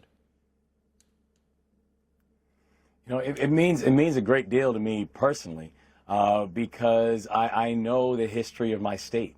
This is a state that is a place, the birthplace and the home place of Frederick Douglass and Thurgood Marshall and Harriet Tubman. but it's also the birthplace of redlining. It's also the birthplace of some of the most historically discriminatory policies and most creative discriminatory policies that we've seen in this country. And I think about my own family's history, where my grandfather was the first one on my mom's side of the family born in this country, but it was a Ku Klux Klan that ran him out and ran my family out when he was just a toddler. But he eventually came back and became the first black minister of the history of the Dutch Reformed Church. And I always talk with him about the history that he made in the ministry, and he always said, but making history wasn't the assignment. And that's very much how I view this moment, where I'm thankful and I'm humbled that the state of Maryland, chose me to be its next governor and the first black governor in the history of the state. But I'm very clear, that's not the assignment. Right, and you're in Baltimore. I want to ask you about Baltimore because that's a city that's seen a lot of troubles over the last few decades. What are some of the things you want to do for Baltimore, the city you're in right now? Yeah, I love this city and I love the promise of this city. And I want the entire state to know that you cannot have a thriving Maryland if you do not have a thriving Baltimore. And I don't just say that because I'm a Baltimorean. I say that because I'm very good at math. You know, name me a state that is clicking on all cylinders, but the state's largest city is not. And the answer is that doesn't exist. In order for our state to grow, we've got to make sure that Baltimore is growing. And that means we've got to focus on the issue of public safety. And that means getting and keeping violent offenders off of our streets and getting these illegal guns out of our neighborhoods. It means we've got to make sure we have a 21st century education system that's teaching our students how not just to be employees, but how to be employers. And it means we've got to focus on economic growth. We got to incentivize businesses to come, incentivize businesses to stay, and also make sure we're creating pathways for long-term work, wages, and wealth for all of our families. If we do that, this is going to be Baltimore's decade, and that will in turn ensure that this is going to be Maryland's decade. Governor-elect, it's Dana Bash. Congratulations to you.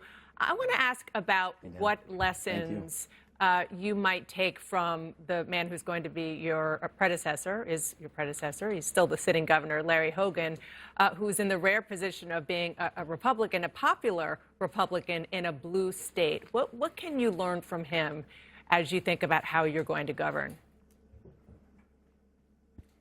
Well, I appreciate the current governor for calling out these MAGA Republicans early, where, when even after I became the nominee and my opponent became the nominee on the Republican side, the Republican governor said, called him a QAnon whack job and said that not only would he not vote for him, he wouldn't even give him a tour of the governor's office. And so he was very clear about the dangers of this MAGA movement.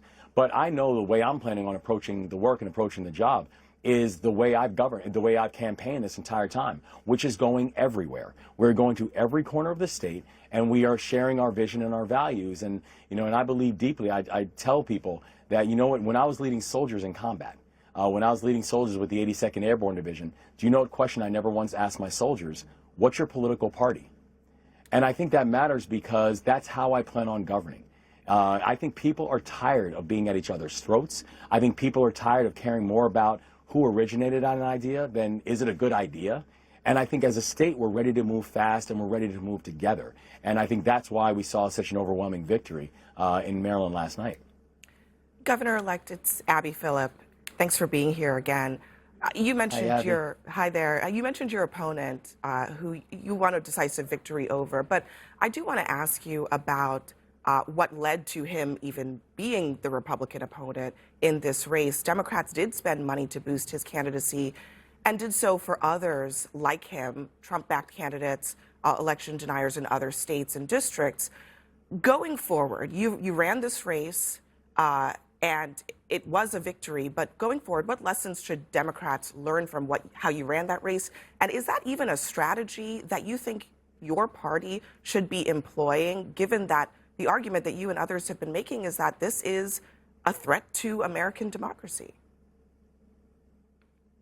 Yes. I know the DGA did do a $1 million ad buy during the primary. And it was against Dan Cox. But the DGA did not do that ad buy because they wanted Dan Cox to be the nominee. They did that ad buy because they thought Dan Cox was going to be the nominee. Dan Cox won by double digits in the primary. There is no single ad that helped him go from not having a chance to win to winning by double digits. He was going to be the Republican nominee. And so I think what the DGA did and what we continue to do was to make sure that Marylanders understood the danger that he presented, uniquely presented, to being anywhere near the governor's office. And so I think the strategy that we used and we deployed was when people said to me, they said, well, who do you need to win? Who do you need to touch in order to win this election? My answer was simple: everybody. And so we went to all 24 jurisdictions and we made our pitch and helped to explain to people. And when we went places, people said, well, you're here, but there's not a lot of Democrats. And my answer was simple: yeah, but there's a lot of Marylanders. And I plan on being their governor too.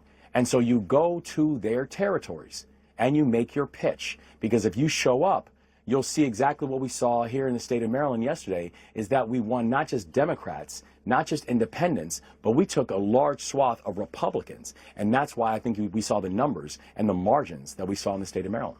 And I have to ask you, we just heard from President Biden a few minutes ago. He was asked about 2024. Do you think that President Biden should run again? And if he did, would you support him? Yes, I think the president should run again, and I will support him. And I think it's incredibly important that we have a strong partnership. You know, I recently just welcomed the president just a few days ago to the state of Maryland, the day before Election Day. And when people said, why are you bringing the president back again to the state of Maryland? My answer was clear. One is we have got to have a strong partnership with Washington. And it's important that Maryland has a strong partnership with Washington because we've got a lot we've got to get done. And the second reason is, and I was excited to bring him back to Maryland and welcome him back to Maryland, because I think the president sees what we all see, is that this is going to be Maryland's decade, that this is a state that is prepared to move fast. This is a state that is prepared to move collectively.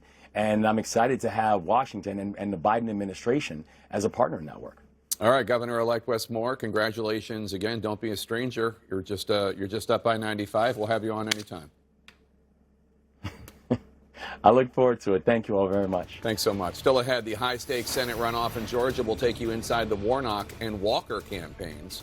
Where do they think these vote counts are going? And Georgia's newly re-elected Secretary of State, Republican Brad Raffensperger, will join us live. Stay with us.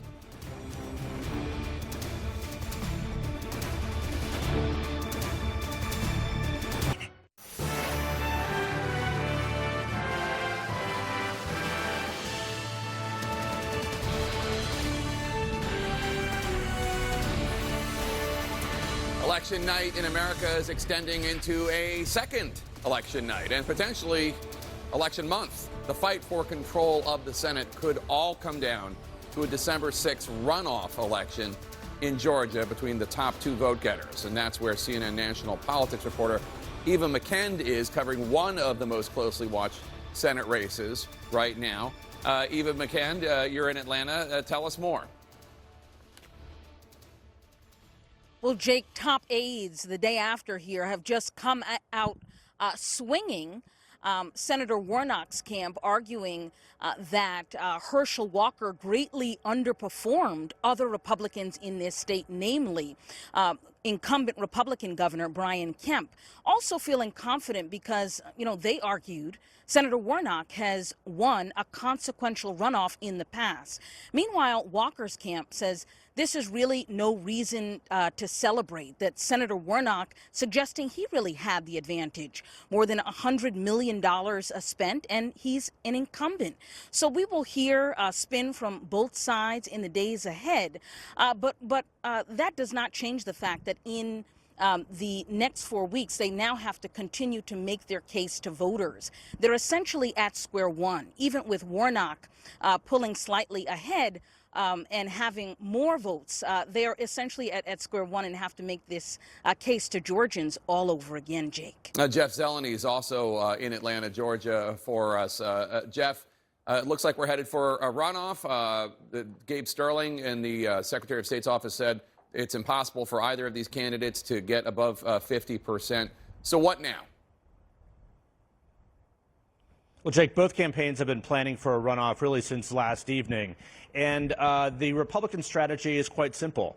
it's about President Biden. I'm told by Republican officials and strategists that they are trying to make this race about one thing and one thing only, to be a check on the Biden administration and the policies of the White House. Now, of course, that will be much more amplified if control of the U.S. Senate hinges on the Georgia race, which it is looking increasingly likely that it will. But this also underscores a reality. Talking to Republicans here throughout the day, they are quite frankly disappointed by the underperformance of Herschel Walker vis-a-vis Governor Brian Kemp. Nearly 200,000 fewer votes for the Walker campaign versus the Kemp campaign. There's also a sense of worry at the runoff on December 6th. Who's going to provide the ground game? Who's going to provide the organization? The Walker campaign was not nearly as organized as the Kemp campaign. So this is a new dynamic, as Eva was saying, no doubt about it. It's a new day, and it's a short time period to make the case. But I'm told that Senator Ted Cruz will be coming here tomorrow to campaign for Herschel Walker, and he's going to be one of many Republican senators and other luminaries coming down to Georgia to campaign for the next few months. But again, they're going to try and make this about President Biden. And indeed, it is about President Biden in many ways, because if the Senate goes into Republican control, Republican hands, it will deeply impact his agenda for the next 2 years. But we will see if tying Senator Warnock to President Biden actually works as a strategy. Of course, they tried that for the last several months. And Senator Warnock does have a narrow lead of about 17,000 votes or so in this near photo finish of a Senate race. All right, Jeff Zeleny and Eva McCann in Atlanta, thanks to both of you. Joining us now, Georgia's Secretary of State, Brad Raffensperger. You were just reelected. Congratulations, sir. Thank you. It must be reassuring, given all of the horrors that you and your family went through after the last runoff election, and of course, the pressure that President Trump tried to put you under. Well, we're very grateful. It was a very strong victory, over 350,000 more votes than the number two, and 9.5 points above. So we're just really grateful. But right now, we also have our day job to do, and that's make sure we have this runoff race that's going to be on Tuesday, December 6th. So the Senate race, as you noted, it's headed to the runoff. Who do you think has the advantage on December 6th without Governor Kemp at the top of the ticket, who vastly outperformed Herschel Walker? Will it be harder for Walker to win? I think it's really, I was in a runoff 4 years ago, and I prevailed on that. It's really who gets the most people out, who has the most active campaign. And I know I traveled all over the state in my runoff period, and I'm sure that both campaigns will be doing that. But we're getting the counties ready. We're building ballots. We started that this morning to get that ready, and then get ready to receive absentee ballot applications, and then send those absentee ballots out. And then the day be this first Saturday right after Thanksgiving. That'll be the first day of early voting, and then the week after we'll continue on. And then Tuesday, December 6th will be the decision day. That's when the last day to come out to vote. You're the chief elections official in the state of Georgia. You're getting ready to conduct a routine audit of the results. Was there anything you saw that was a major concern, any irregularity that really would cause anybody to be worried about the integrity of yesterday's election? No. Yesterday ran so well. All 159 counties, we only had 7 precincts out of our 2,700 precincts that had to extend their closing past 7 p.m. That's the type of election it was. We were looking at an average wait time of 2 minutes in the afternoon, and then the check-in time was 47 seconds. And so there just weren't any lines. It just went really smooth. The counties just performed great. Our team, I just felt so proud of them. I really felt that in Georgia, we know how to run elections, run them well, and we're going to make sure that we have honest and fair elections for this runoff. A lot of other Republicans across the country didn't have their races go the way they expected or wanted. Do you have any theories as to why the red wave that a lot of Republicans and conservative pundits thought was going to happen, why it did not, at least based on the evidence and data we have right now? Do you think Donald Trump's continued role in your party contributed to people not turning out to vote for Republicans? Well, I know in our case we had great turnout, and I just made sure that people understood, and I've been traveling the state for over a year and a half. I wanted to let them know that I follow the law, I follow the Constitution. If you had questions about the 2020 campaign, that was that we had to push back on, we hear what the facts are. 2018, here's what the facts are. If you want to know about the Election Integrity Act, we have photo ID for all forms of voting. In the law, we said lines have to be shorter than 1 hour. Look what we had, average wait times of well less than 1 hour. Longest one we saw was really about 14 or 16 minutes yesterday. So the county just performed, and people know that we have honest and fair elections. It's as simple as that, and I think people are looking for honesty, integrity. I think those are really important attributes, and so people responded to that. Well, speaking of honesty and integrity, Herschel Walker had a lot of scandals and controversies over the course of the campaign that would cause some voters to question his honesty and integrity. I suspect that's why so many voters seem to vote for Governor Kemp and then cross the aisle and vote for Senator Warnock. Mitch McConnell referred to this as candidate quality as one of the issues that might keep him from becoming Senate Majority Leader. Do you think a better Senate candidate, such as, for instance, Jeff Duncan, the outgoing Lieutenant Governor, do you think he would have made a better challenger for Senator Warnock? Well, that would all be hindsight. Elections are really forward-facing. And right now, as my job as Secretary of State to make sure we have an honest election, and I'd encourage both candidates to just assume that you're in day one, and it's a 30-day sprint. So, they need to get out there and make their best case with the voters, the people of Georgia. Before we go, President Trump is teasing a possible announcement to run for president.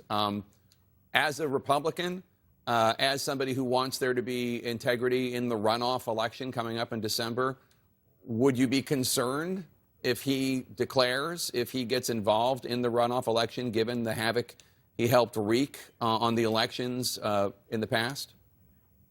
Well, our counties are going to be prepared for whatever the situation is. Our job is to make sure that the counties, when they turn on the lights in the morning, they're ready to go, and make sure that people get their absentee ballots, make sure that people know that we're going to have 5 days, Monday to Friday, plus a Saturday, and some counties will have Sunday voting for early voting. Make sure we have everyone, primed and ready and prepared for big numbers for the runoff race. That's our job. That's other outside influences, and we can't focus in on that. We have to focus in on what our job is to make sure we run a smooth election like we did yesterday. All right. Well, congratulations to you and your election workers for what was, by all accounts, a smooth, safe, and secure election. Appreciate it. And congratulations again to you, sir. Thanks, Jake. They did a great job. Still ahead, new vote counts coming in tonight, including from Arizona, where 2 high-stakes races remain up in the air, Senator and Governor. We're going to talk to the Arizona Assistant Secretary of State. That's live. Stay with us.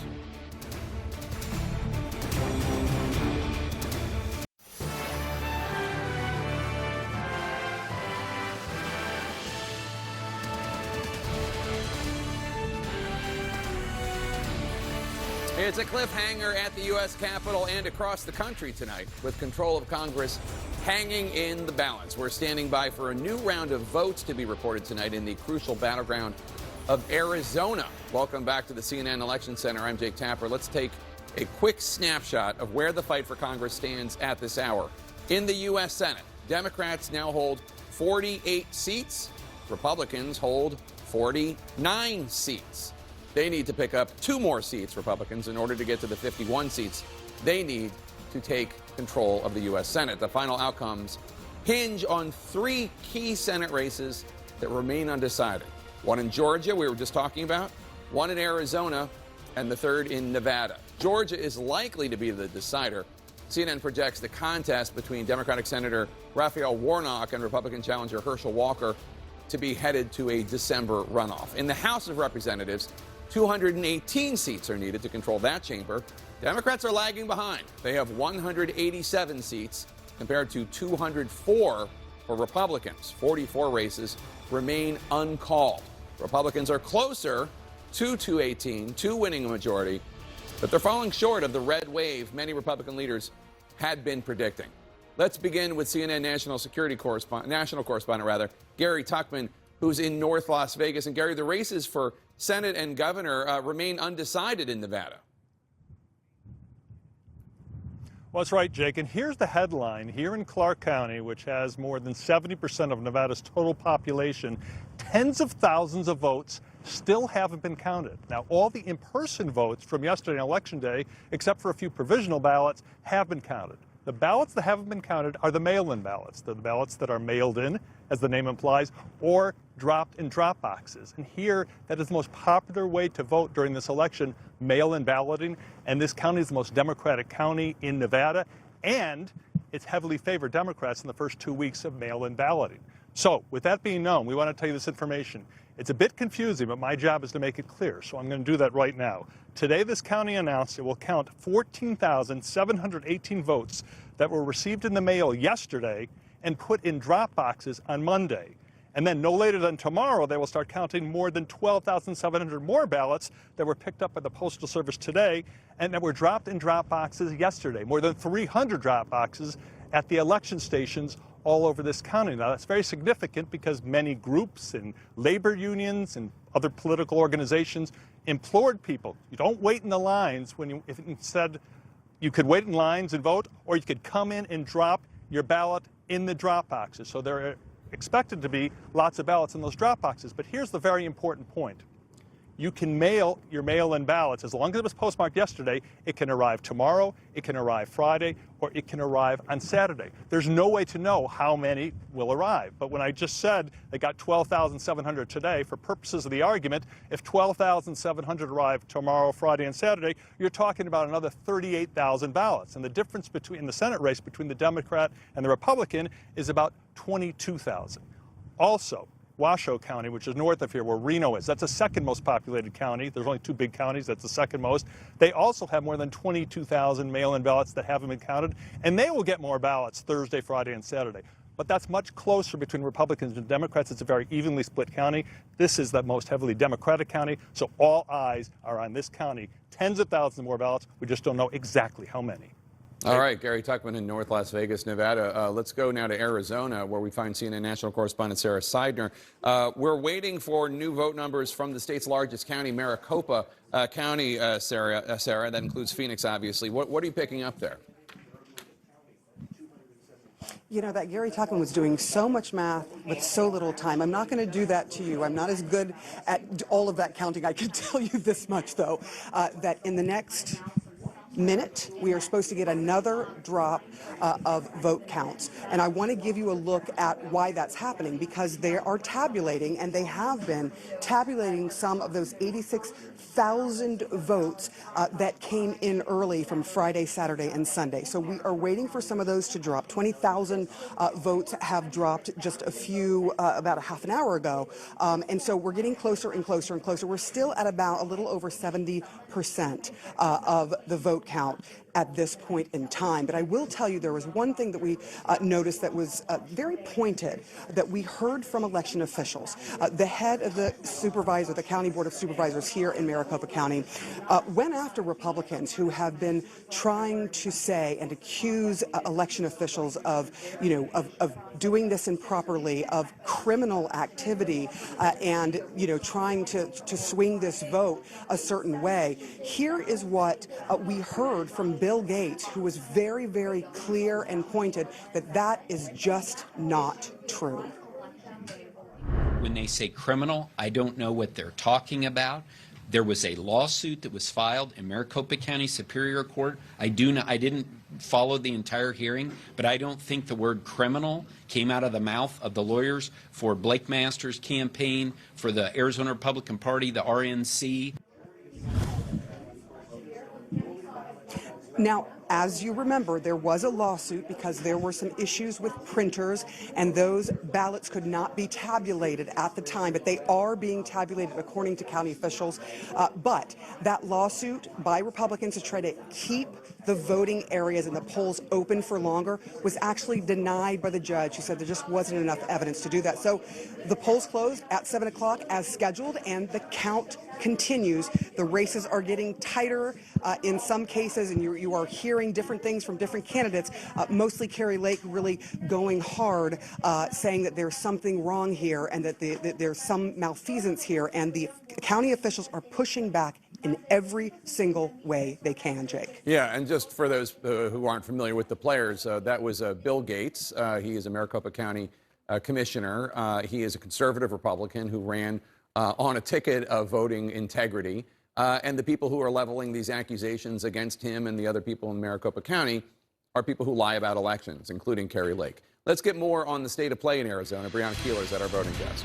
Now, Jake, we can do all of the math for Maricopa County here. A total of 1.6 million votes were cast there. 1.2 million ballots have already been counted. So that leaves 400,000 ballots that are being processed and counted, according to an election official. So right now, here is what we know about when those remaining ballots came in and how much longer we'll have to wait for results. About 86,000 early ballots were received Friday and over the weekend. Those have already been processed and should be reported by 8 p.m. tonight. Another 50,000 ballots came in on Monday. Those are being processed and they're being handed over to the counting team by the end of the day. It's unclear whether they'll be included in this count tonight or not. And then approximately 275,000 ballots were dropped off yesterday on Election Day. That is Arizona's cutoff for mail-in and absentee ballots. And officials say this is way more than the number of ballots that were dropped off on Election Day in 2020. So it's going to take time. It's going to take time to process these and count these. And they're estimating at least 95% of those votes will be counted, but by Friday. And then one final batch of votes, 17,000 ballots that went into what is called Box 3. These are in-person votes that were not run through the tabulator because of a printer error. To be clear, there are always ballots that go into this Box 3, but an elections official does say this is a higher percentage than normal. So we'll be keeping an eye on all of these results as they come in, Jake. All right, Brianna, thanks so much. And joining us now, the Arizona Assistant Secretary of State, Allie Bones. The Secretary of State, of course, Katie Hobbs, is one of the candidates running for governor. Thanks so much for joining us, Allie. We appreciate it. Where in Arizona is the vote still outstanding? Are these mail-in ballots? Are they in person? And in what counties? Yeah, so good evening. Thanks for having me. Yeah, most of the votes are in Maricopa County, as one would expect, considering it is the largest county in the state, a county larger than most states, than some states, and one of the largest jurisdictions in the country. So we do anticipate, that they have the most. We do see that Pima County has early ballots that were dropped off late over the weekend and yesterday, so they will be processing those as well. We're still getting updates from them as to exactly how many ballots are left remaining, but from our understanding, aside from those 17,000 ballots that were put into Box 3 that could not be read by the tabulators at the voting locations yesterday, all Election Day votes are now tabulated. And the only thing that is left would be those early ballots, as well as any provisional ballots that were cast on Election Day. Madam Secretary, we're grateful for your time because we know you're busy. I just want to go through a little bit of the history there because your state, obviously, as you well know, went through this in 2020, and it's an issue in 2022. This is the Senate race right now. Senator Kelly, the incumbent, has a lead of 83,251 votes over Mr. Masters, the Republican candidate, about 73% of the estimated reporting. I just want to switch to the governor's race, where this is more of an issue, if you will.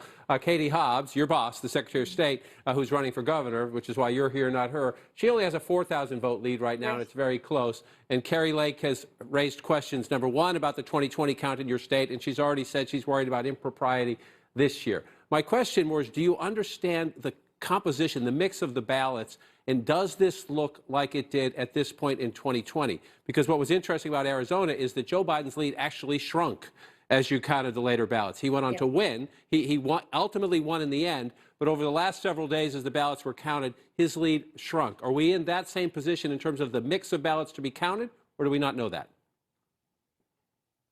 So I think it's too early for us to really tell exactly what these late earlies that were dropped off over the weekend and on Election Day are going to look like.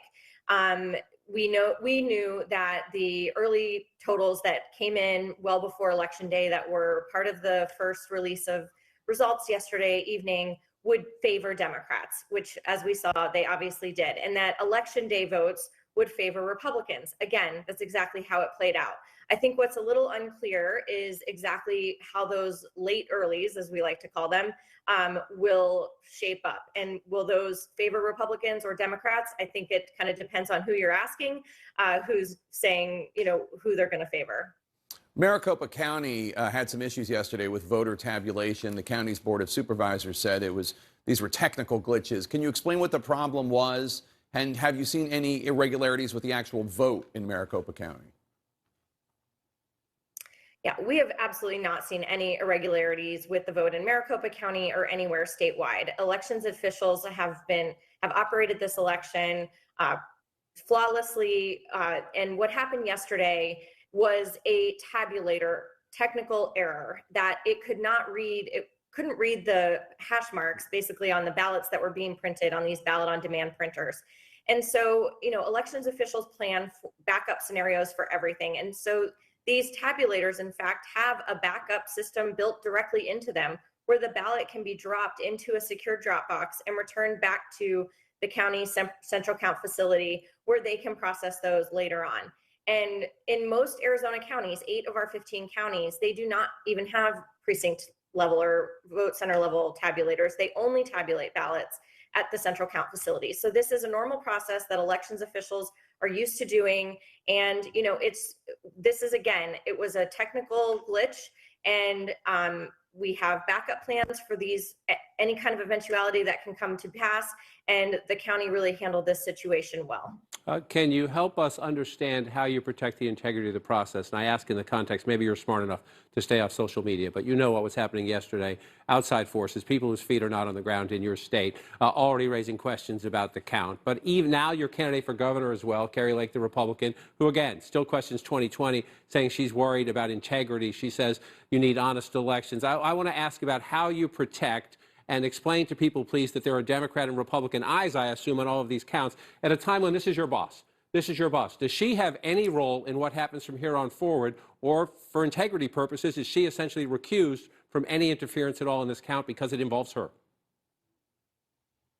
Yeah, so first of all, elections in Arizona are decentralized. So the counties handle the actual administration of elections. The role of the Secretary of State's office is oversight and administrative. We help set procedures that were set long time ago. We are operating actually still on a 2019 elections procedures manual and laws that are set in place, and we provide guidance to the counties on implementing those. But in terms of who operates the elections, it is the counties themselves. And so our office, the Secretary of State's office, never touches a ballot. We don't do anything in terms of tabulation. And so the counties really are in charge of this process. And if there's a situation, and obviously the race between the two candidates for governor is extremely tight. And so, yes, Secretary Hobbs is not involved in any discussions about what's happening with that. And if there were any kind of contests related to that or any kind of conflict of interest, she would recuse herself from that process. All right, the Assistant Secretary of State, Allie Bones, thank you so much for talking to us. Really appreciate it, and best of luck to you and your team over there. Thank you so much. So, John, let's dive in. 73% of the Arizona vote is estimated has reported in. Katie Hobbs, the Democrat, is only up 4,083 votes. Where's the outstanding vote? And is there anything we can divine about where it's from and who it might go for? I was trying to get the mix of the ballots, because we had the flip side. Remember Pennsylvania last time, Biden was behind, and then as they counted more of the mail-in ballots, he caught up to Donald Trump and passed him. The Arizona experience was different in the sense that Biden had a lead, and then it was shrinking in the final days because of what the Assistant Secretary called the late earlies. Early ballots, most Democrats dominated early voting in the COVID 2020 pandemic year. The late earlies, people who returned them at the last minute, that was actually more of a Republican vote. Republicans traditionally voted Election Day, but in the pandemic you saw late earlies, as they call them, ballots that were dropped on Election Day or maybe right before, trended more Republican. So that was my question, in the sense that that's a 4,000 vote lead. That is not as comfortable as Joe Biden had at this point in the count, back in 2020. So you say where? The bulk of them are here. 62% of the population lives in Phoenix and the suburbs around it. That's Maricopa County, by far the largest county in population center. And again, she's the Secretary of State. Kari Lake, the Republican candidate, was a TV anchor right here in this community for 10 years. So she is very well known in the community, and she's very close in this suburban county. Look at the 52-48 in Maricopa County. If you go back to the presidential race and you look at it, 50-48. So this is it. This is where it is decided. The other point, though, as you come back to 2022, it's not the only votes. I just want to make that point. Let's come back to the governor's race here and come down. Pima County, just to the south, Tucson, the suburbs around Tucson, is about 15%. So you got 76% of the vote in these two counties where most of the outstanding ballots are. And a 4,000 vote lead for the Democrat in the governor's race. a much larger lead in the Senate race. So if you're Mark Kelly and the 2020 dynamics play out, you expect Blake Masters to close. Is it enough to catch him? At least you have a more comfortable lead. When you come to the governor's race, if, and I say it as a big if, history does not always repeat itself. But if the same dynamic plays out, that's a much more narrow lead, and things will get interesting as the new ballots come in if it tracks what happened in 2020. That's the part we don't know yet. When she says there are a lot more late earlies, if you go back to 2020, that's possibly good news for Kari Lake if the dynamics track like they did 2 years ago. That's the question.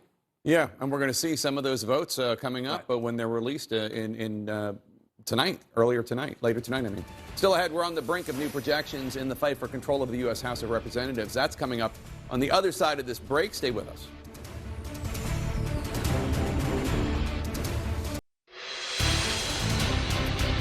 And we have some projections for you. A huge win for Republicans in New York. Republican State Assemblyman Michael Lawler has defeated, CNN projects, Congressman Sean Patrick Maloney. Maloney ran the House Democrats' campaign committee this year.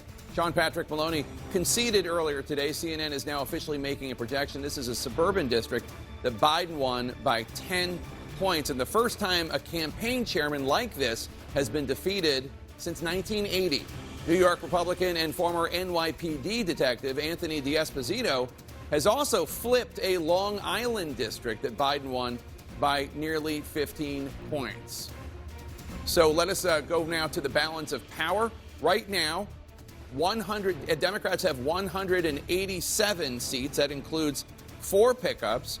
Republicans have 206 seats. That includes 14 pickups. The magic number, of course, 218 seats are needed to have control.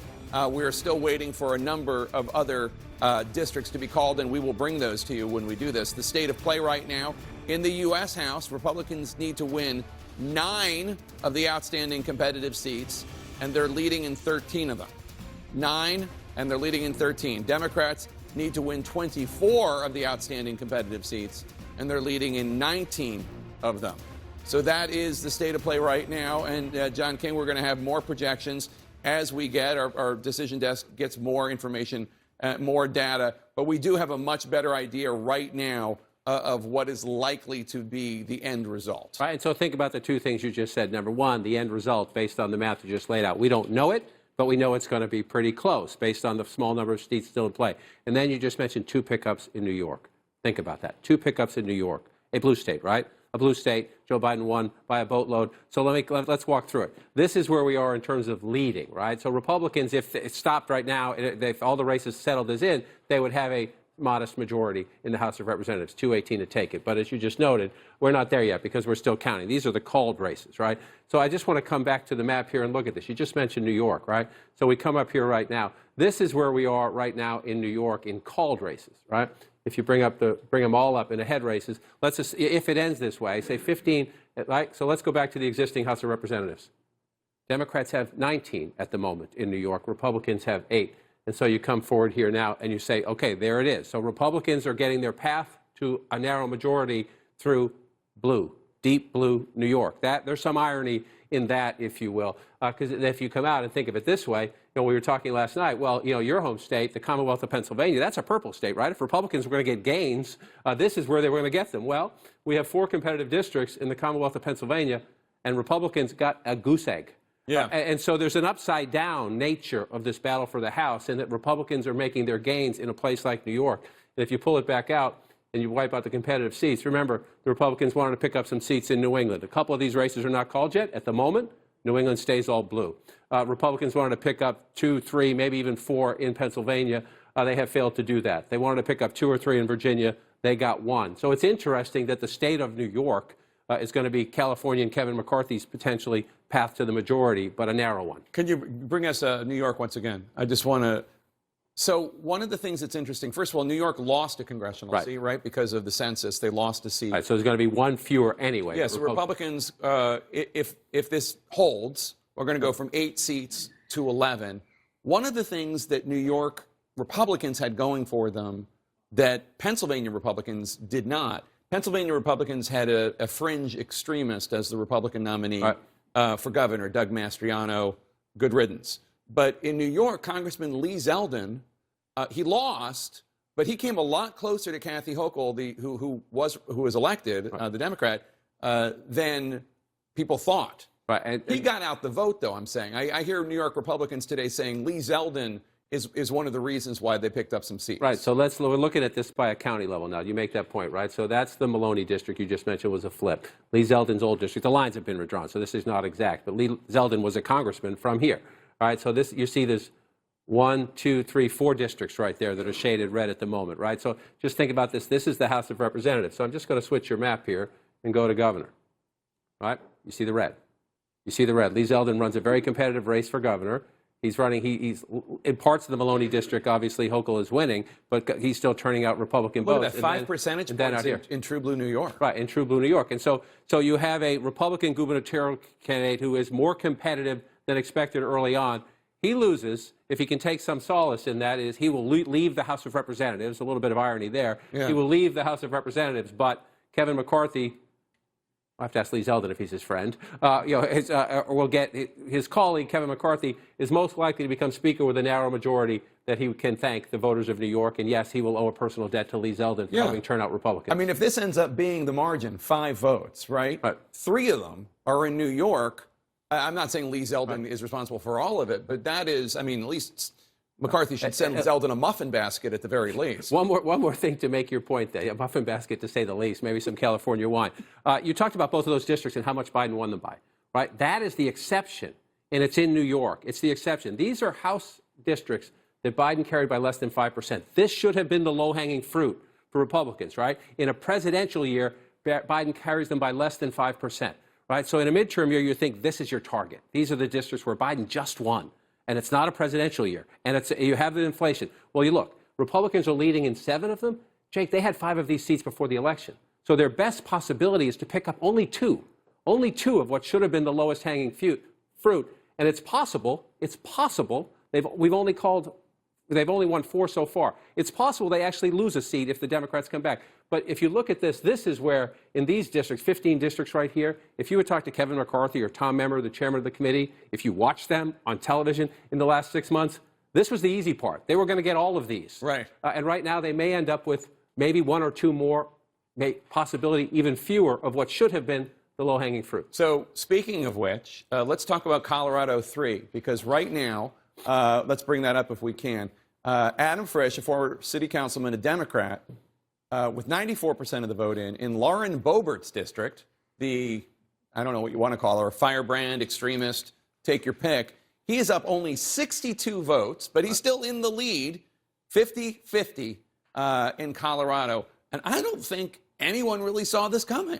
Right. This is also, you mentioned how Lee Zeldin helped those Republicans in New York. Michael Bennet and Jared Polis are helping Democrats in Colorado if you get to the governor's race. Mainly Polis, right? Governor Polis is reinventing that state. Right. And so let's just look at it, right? Well, let's come to the governor's race right there. You have the governor winning with 57% of the vote. And again, there's red out here. This is where that district is. 16% not doing well there, 19% there. But if you come across, and Michael Bennet, let's just look quickly at the Senate race as well. Similar results out here. You have all this red, but then come back to the House race, and you mentioned this is here.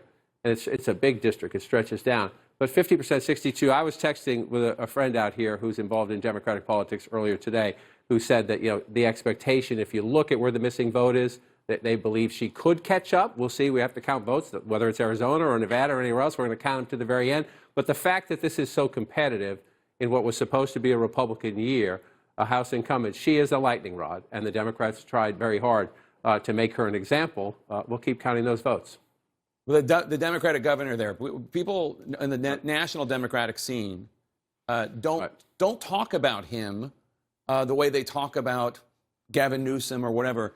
This is a guy who is reinventing the Colorado. Look at that victory. He's got 17 points. And look at the stretch of it. Look at the stretch of it. And again, one of the big questions was, with Donald Trump not on the ballot, the suburbs repudiated Trump and the Republicans in 2018. Repudiated Trump, made Joe Biden president in 2020 after making Nancy Pelosi speaker in 2018. So the question was, high inflation.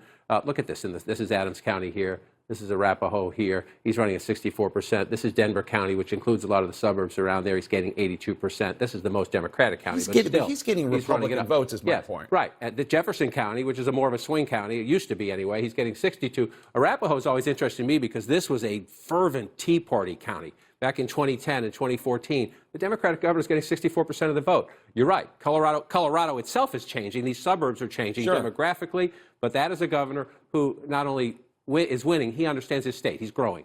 Yeah, and he's winning Republican votes. I'm just saying, if any national Democrats are paying attention, how do we win the White House? I mean, there's a guy that's winning Republican votes. Still ahead, Donald Trump's scorecard so far in this election, what that could mean for his party and his likely 2024 presidential bid. Stay with us.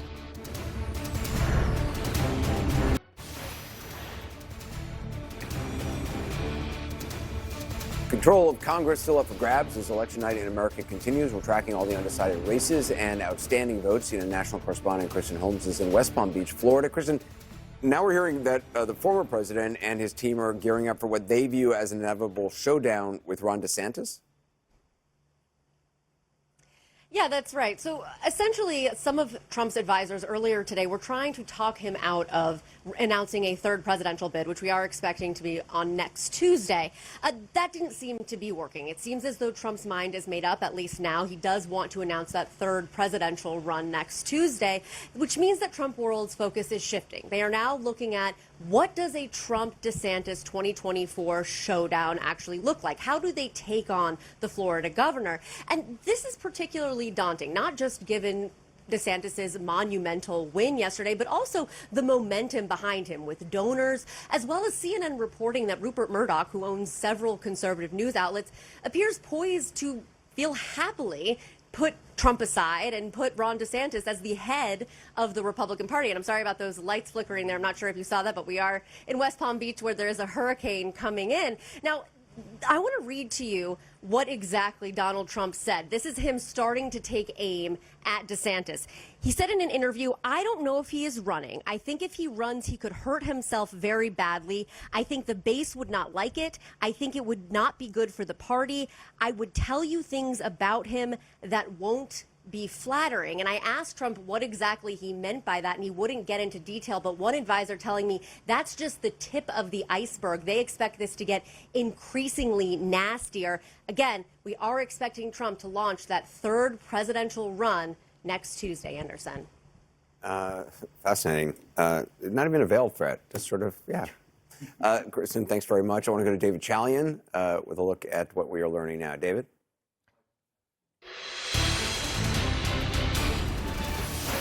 So, Anderson, just off of what you were discussing with Kristen, we sort of took a look in the exit polls about how voters in this midterm election were viewing former President Donald Trump. So, nationally, in the exit poll, we asked, do you view President Trump favorably or unfavorably?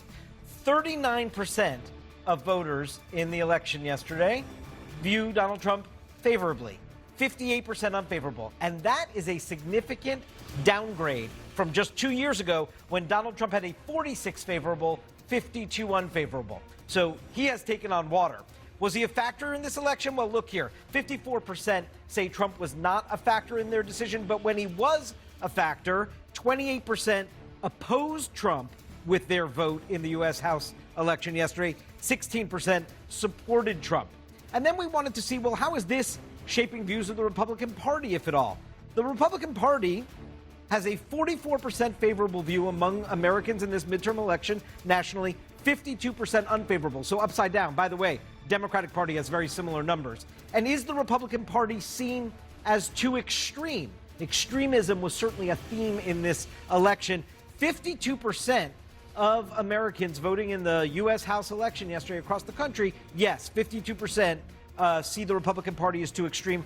45% say no. Again, similar numbers to how the Democratic Party is viewed as well. Anderson. Interesting. David Chalian, appreciate that. Back with our team here in New York. Scott Jennings, the former president, in an interview, just responded to reports that he was, quote unquote, furious about the midterm results, saying that the people he endorsed, quote, did very well. He says, quote, all these guys that are winning are my people. Can you help us fact check that for a moment? Yeah, well, he endorsed hundreds of candidates, many who didn't have opponents. So it's quite easy to win elections in which you don't have an opponent. I mean, that's some deep political science for you guys here. But he did do that so that later he could tout this statistic of, but where he mattered the most were in these big races where there was muddled primaries, and Pennsylvania is ground zero for this. He owns that one. I don't know what's going to happen to Blake And Masters. with Pennsylvania, it wasn't just endorsing a candidate. I mean, he was determinative. He branded Oz. He was determinative. Anointed. Well, how did he actually do that? How did he didn't just ordain that these candidates be the candidates. He endorsed them and they won. Yeah. So why did they win? Why did they win? They won because he has a following among Republicans. Well, but you raise a good point. And Oz won with what, 30-something% of the vote? Yeah. And so in a muddled primary, in a fragmented field, when somebody like that comes in, and you can win with 30-something% of the vote. J.D. Vance. Vance is the same way. And look how far behind Vance ran. Blake Masters. And I think that's the important point to make, Anderson. Let's look at these kind of head-to-head matchups in states where you have governors who weren't kind of Trump associated, right? Brian Kemp in Georgia running five points ahead of Herschel Walker. You go Mike DeWine in Ohio running, points ahead of J.D. Vance, and on and on. And so I think where you saw the former president was involved, there was a drag on the ticket, right? And whether you want to admit it or not. This is the first of all, I think you're minimizing because you guys have you have a winner take all primary system. He's got a solid base that gives him some hope in these primaries. But here's the thing that I find kind of astonishing, not astonishing, but confusing.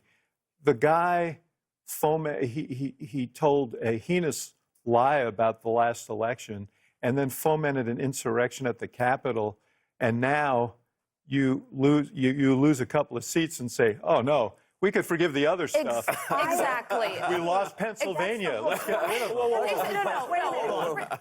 I totally agree. First of all, just to be clear, I didn't forgive the other stuff. I've been quite clear, and I will also That's why I say looked at him. The Let me further say, wait, because I'll get a lot of Twitter on this. Okay, just so you know, I've always said that Joe Biden won a lot of. You did. I always said Joe Biden was the legitimate winner of the elections. I was an institutionalist. I used to work in the Senate. I decry the attack on the U.S. Okay, Capitol. but just real quick, guys. Voters still like Trump. Donald Trump was the unmitigated loser of last night, hands down. I hope you guys are right that Ron DeSantis is finally changing the wave and Trump, is done. But I'm sorry, I was on CNN on January 7th, said the party needs to move on. Every prominent elected Republican said the same thing. Why now? And weeks later, they're down at Mar-a-Lago and back supporting him. And by the way, he lost us the White House and he lost us the Senate. And they still went back to him. So this isn't anything worse than he's done before. And this time there was no insurrection. I totally agree with you. As someone who's covered January 6th, as someone who's covered January 6th, and you see that he fomented a violent insurrection, and you watch those hearings, suddenly some people lose some Senate seats, and it's, oh my God, and they're running away from him. Candace Owens, conservative influencer on Twitter today, saying, what I am saying is that Trump needs to take a good look in the mirror. Why not before? Can I just answer my own question and then, which it's a rhetorical question, because they feel threatened. That's why, because their political survival now is spot on threatened, and so they're running away. Just as an outside observer, why I think Trump is hard to quit. I think that people misunderstand him as a political phenomenon and not as a movement leader. He's a movement leader. The reason people join movements is because they feel alone. They want to belong to something. They need some meaning. They need some hope. They need some help. They need to feel like this is something I can be a part of that's bigger than me.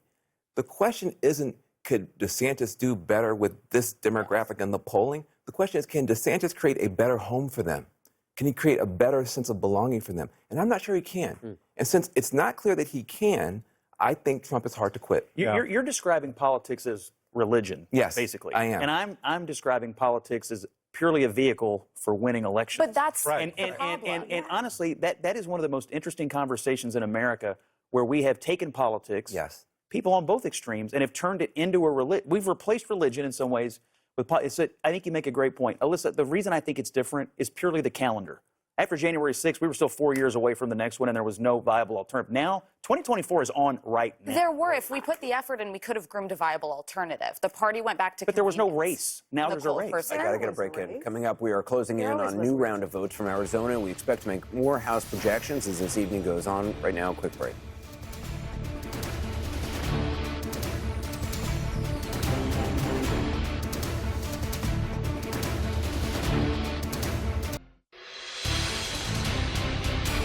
New votes continue to be counted in House races across the country. We are updating the vote totals. We have some key race alerts for you right now. In Illinois, former TV meteorologist Democrat Eric Sorensen is currently leading Republican Esther Joy King in this northwestern Illinois district. This is King's second run for the seat. Eric Sorensen has 51.8% to Esther Joy King's 48.2%. In the last few hours, King has gained a few hundred votes on Sorensen.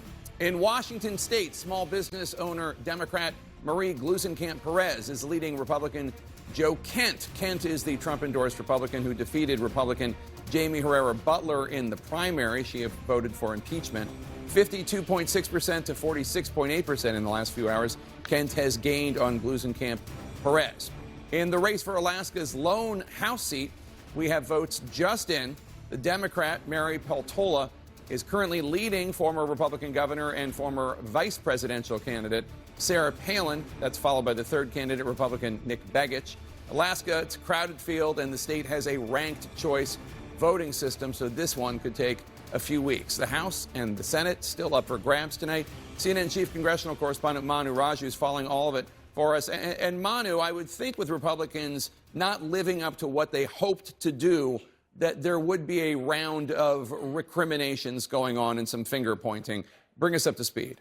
Yeah, that's right. Publicly, they're not saying a whole lot. At least the top Republicans are not. Mitch McConnell, the Senate Republican leader, who typically has a news conference the day after an election, did not have one today. He did not want to speak to reporters about the results as they were coming in. And when he came to the Capitol today, Kevin McCarthy, the Republican leader, has not yet fielded questions from reporters about everything that happened, including walking out of a brief speech that he gave at about 2 in the morning without responding to questions from reporters. And Republican sources say there is one big reason. Privately, there is concern among a lot of Republicans about Donald Trump. They believe his presence late in the campaign season essentially made him a central figure, made this essentially a clear contrast with Democrats, hurt some of their candidates in key swing states like Pennsylvania. Also, the issue of abortion, not being able to push back strongly enough against the Democratic onslaught of attacks on this issue. Republicans largely sidestep questions about that along the campaign trail. Now, one reason, Jake, that McCarthy himself has been behind closed doors is he is trying to lock down support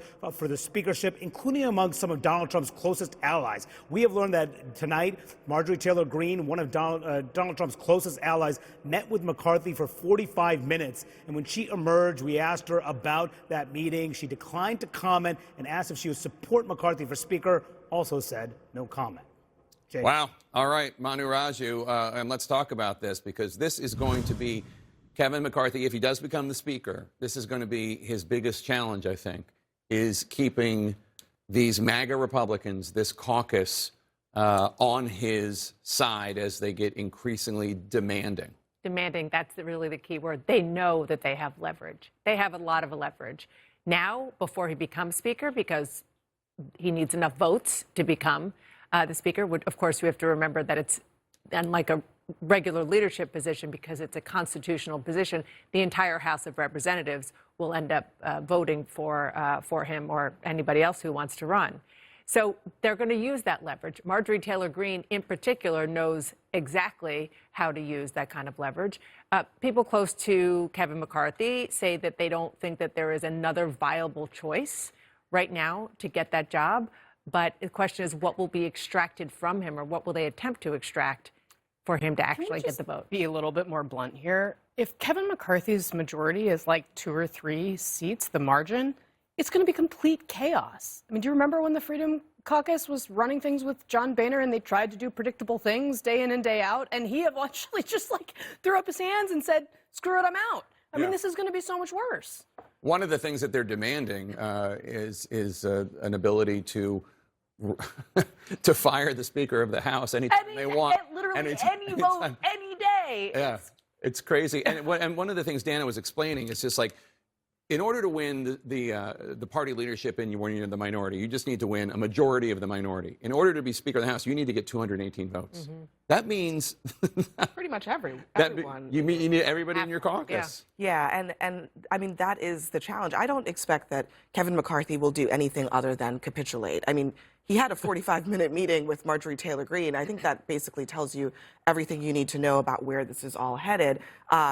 He doesn't have leverage to push back against this part of the Republican Party. And in fact, last night, and perhaps when all the votes are tallied, we will see, no matter really what happens, more of them in Congress the next time around. So I don't think that's going anywhere. But one thing that Manu did mention that I think is worth noting, Republicans know that this kind of politics, the MAGA politics, the Trump wing, hurt them last night, and they still haven't figured out what to do about it, but that's only going to continue to be a problem. And some of the Republicans who have been thorns in the side of Kevin McCarthy already are already saying, we're going to demand something. A fellow, Tom Massey, congressman from Kentucky, who is the head of what he calls the Tom Massey caucus, has basically said, I'm going in there and I'm going to hold McCarthy up. I want something for my vote, because let's say he ends up with 225 Republican votes. He needs 218.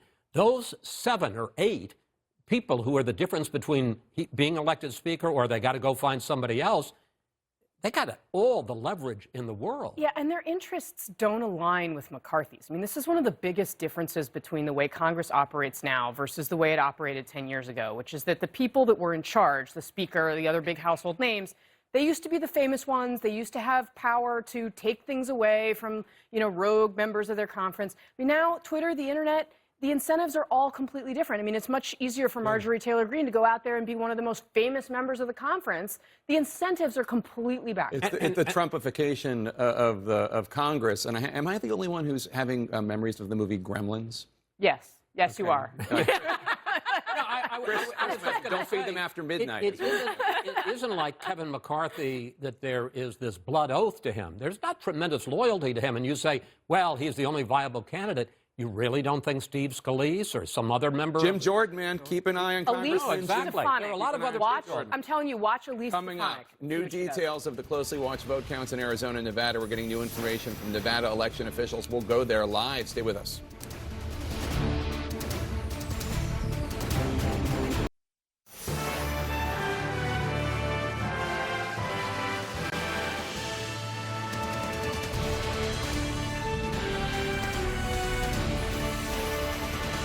We are live in Washington on a second night of vote counting and suspense. We're awaiting a new round of votes to be counted in Arizona. That could impact the final outcome of this historic midterm election. I'm Jake Tapper with our special coverage of election night in America continued. We're standing by to see if we can make any new projections in any key races that could tilt the balance of power in the House or the Senate. Let's take a look at the fight for control of the House and Senate at this moment. In the Senate, Democrats currently hold 48 seats. Republicans currently hold 49 seats. Republicans need to pick up 2 more seats in order to get to the 51 required to retake Senate control. 3 key Senate races remain undecided. Those are in Georgia, Arizona, and Nevada. Georgia could ultimately determine Senate control as the contest between Democrat Raphael Warnock and Republican Herschel Walker is headed to a December runoff. In the House, 218 seats are needed to control that chamber. Democrats are trailing. They only have 187 seats right now. Republicans have inched up to 206, the magic number 218. 42 races remain uncalled. Both parties on the edge of their seats, waiting to see what happens next as the votes are counted. We are expecting a significant number of new vote numbers tonight in Arizona, where CNN senior national correspondent Sarah Seidner is live in Phoenix for us right now. Sarah, what are you picking up there? In just about an hour, we will get another a bunch of votes that have been counted, and the public will see who those votes went for. We've got several tight races here, and as you know, in Arizona, just like anywhere else, you really have to wait until the end when these tight races are going forward. And one of the tightest races is for the governorship with Kari Lake and Katie Hobbs. They are neck and neck, and we are watching that race very closely. There's also a very significant race for nationally, and that is the Senate race, and that's been fairly close, or not as close as the governor's race. I do also want to mention we are just getting new numbers in from another county. Now, Maricopa is the largest county, the most populous county as well, and they have just under 400,000 votes that have to be counted. And we also know that the second largest county, Pima County, has just reported that they have 159,000 votes that still need to be counted. And they do not think they will get all of those counted until November 14th or 15th. That took a few people by surprise, but this is because they are looked through very carefully to make sure everything is verified, and then they will count those ballots. So that's where we are right now. We are looking at the two most populous counties. One of them where we'll start getting some more numbers coming down in about an hour. The other one, we may not hear until November 14th, 15th, the actual final vote count from that county, Pima County. Jake? All right, that is surprising that's going to take that long. Let's go to the battleground desk right now where we find David Chalian. David, tell us more about this, because we have to wait until the 14th or 15th? Yeah, we may. I do want to explain sort of what we're seeing broken out by method of vote in Arizona right now. So if you look here, among the mail vote, Mark Kelly, the Democratic incumbent, has an 18.3% lead in that vote. Among the election day vote, Blake Masters has an enormous lead, a 40.1% vote. Now, let me show you what we know about what is left uncounted. So 38.7% of the mail vote is left uncounted right now, and that is a Kelly advantage group, perhaps. I'm going to explain that in 1 second. There's almost no election day vote left, so while this is a big category for Blake Masters, only 1% remains to be counted. But here's the catch to this that I want folks to understand. Late arriving mail, even though it's mail vote, may be politically different than the early arriving mail. We saw this happen in 2020. And just as an example, at 5 p.m. Eastern today, we got a batch of 22,000 votes out of Pima County. You just heard Sarah Seidner talking about Pima County. It is currently a county that Kelly has a 23 percentage point lead in the vote. But in that batch of votes, because it was late, 63% went for Masters, 35% went for Kelly. Complete reversal. So we have to watch carefully if this number up here, 18.3%, that lead starts shrinking for Kelly as more late arriving mail gets counted, Jake. All right, that's what they call the late earlies, meaning early voting but arrives late. The late earlies, as if this couldn't get confusing enough. Right, that you make the key point, because it's a huge challenge for our business. We know it's confusing to some of you watching at home, and it's a giant challenge for campaigns because the character of how we vote has changed so much. It was changing anyway.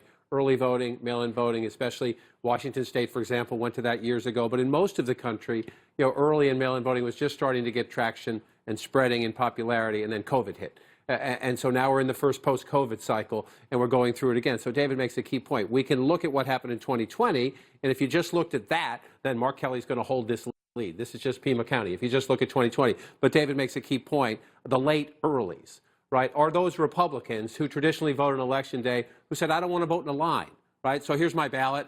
I have a ballot. I'm going to drop it. I'm going to mail it at the last second. Is that an Election Day vote, or is that an early vote? Are we going to redefine this over the next 5-10 years of American life as this character of voting and how people vote changes? So the point now is, what does it tell you? It's confusing. We need to count. So we need to be patient. We need to count, and we need to trust the officials who did a very good job in Arizona 2 years ago. Took a while. Nevada took even longer. So we're in 2 states that took a while in 2020, and we're doing it again, and it matters big time. 83,000. You'd rather be Mark Kelly than Katie Hobbs right now. I'll show you in just a second. The Democratic senator with an 83,000 vote lead as we wait for more votes. In the governor's race, it's just a 4,000, just shy of 4,000 vote lead. And that's been knocked down, if you remember. That has come down a little bit, as David noted. When the Pima County votes came in, They were quote unquote mail ballots, but they're late earlies. They're late earlies, and they were more Republican. And so we're going to sort this out as we get more of them. We'll be able to do some math and figure out if we need to adjust the percentages in the great work that David's doing on the battleground desk, and we'll go from there. But what it just tells you is be careful and be patient, which is very hard. If you're a partisan watching at home and you have skin in the game, if you will, it's hard, and I understand that completely. But so we wait for more votes, and you look at this. Look, so we've talked about this, right? This is not the red wave or the bloodbath that Republicans had hoped for. That does not mean, in the end, it still won't be a decent year for Republicans. They're on a path to probably get a narrow House majority. They could still very well win the Senate. We'll do that math in a minute. It's up for grabs.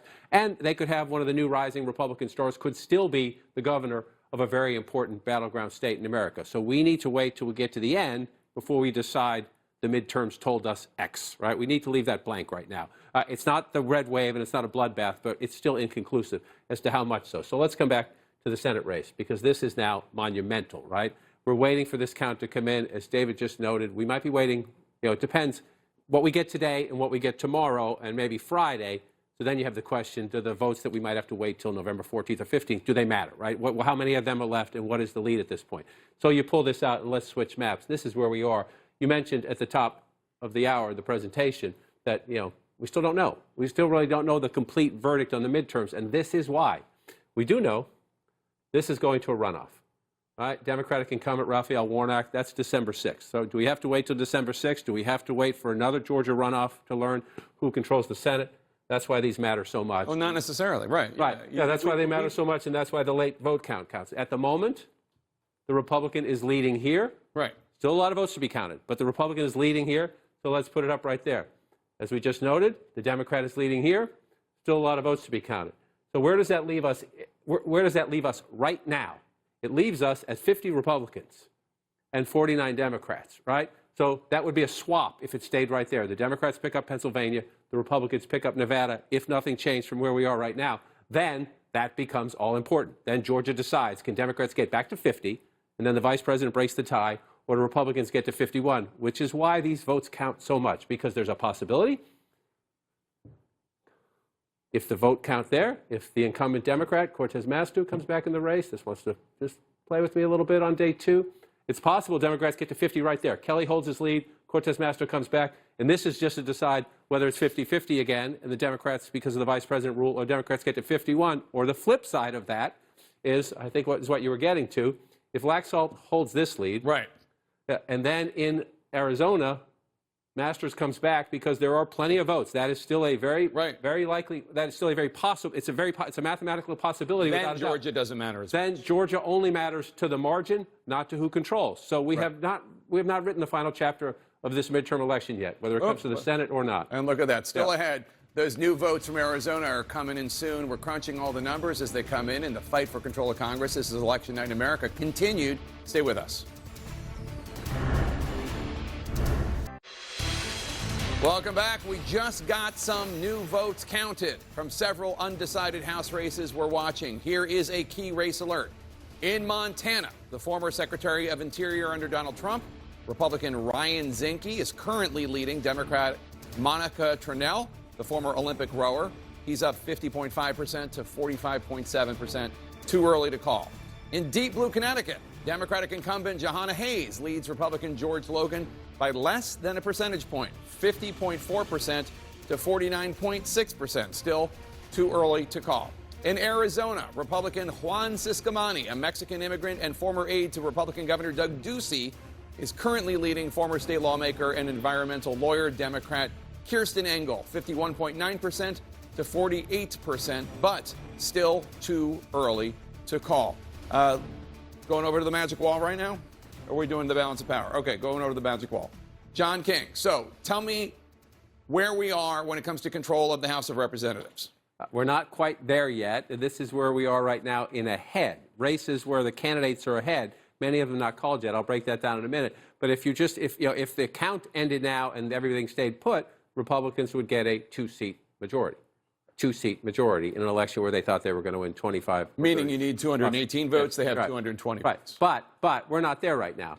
Called races, you just went through this, they're at 206. So they're on their way. They're on their way. And a betting man would tell you, given what's still on the board, they have a very good almost a probability of getting to a small majority. But Yeah. Democrats still mathematically, Democrats have a chance still to fight the majority because of the uncalled races. And so this is the challenge. We were just talking about the Senate math. We have to wait till we know more about Nevada, and we have to wait till we know more about Arizona before we understand how important the Georgia Senate runoff is. Well, we need to wait until we know these, 30, 42 races right here. 19 Republican leads in competitive districts, 13 Democratic leads in competitive districts. So you have this is a fight. This is a district-by-district fight for the margins in the House. And again, the likelihood is a small Republican majority, but sometimes you get surprised in election year, so we have to count them. And you look at the uncalled races, they're coast to coast. We were talking earlier, how long are we going to have to wait on Nevada? How long do we have to wait on Arizona? Well, 2 of these races have ranked choice voting, and Maine and Alaska are going to take quite some time. If it came down to that narrow of a question, balance of the House weighs on 1 or 2 districts, the Democratic incumbent is leading here. He's at 50% right now. So if he holds that, they don't have to go to ranked choice, correct, right? Correct. If he holds that, they do not, and he's at 80%. So add that, make a long list of potential complications. Is how we go forward. I'm sorry. But just the point with Jared Golden, I just want people to know. Jared Golden, he's a Democrat in a Republican seat. 6 points. Donald Trump would have carried that district in these lines by 6 points. And I believe, correct me if I'm wrong, I believe last time he fell short of 50%.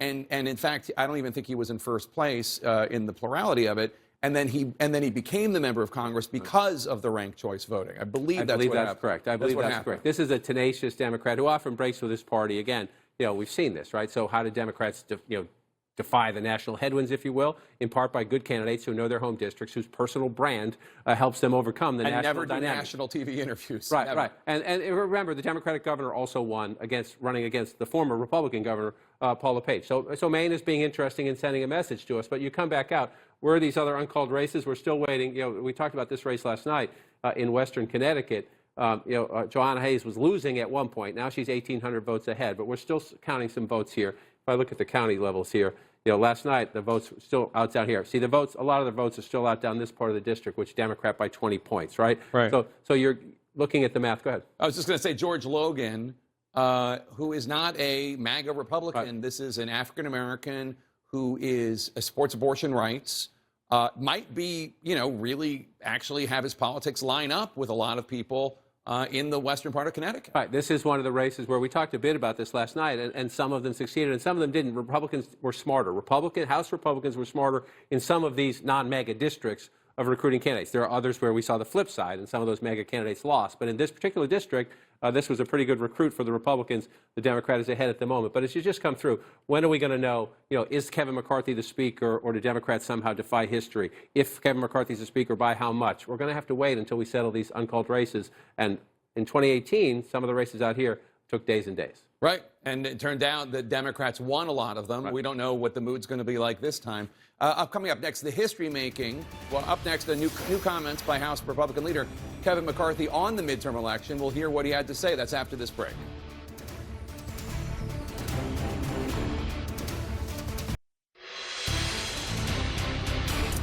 Welcome back. We have a new projection to make in the race for the U.S. House of Representatives. Republican Mark Molinaro is the winner in a sprawling New York district that includes Binghamton and Ithaca. He's currently the Dutchess County executive. That is a pickup for Democrats. Let's look at the balance of power right now. Right now, Democrats control 187 seats in the House, including 4 pickups. Republicans control 207 seats. That's 15 pickups. So that's Molinaro just improved that number, 207. 41 seats are outstanding, the magic number 218. Of the competitive seats that are out there, Republicans need to win 8. Democrats need to win 24.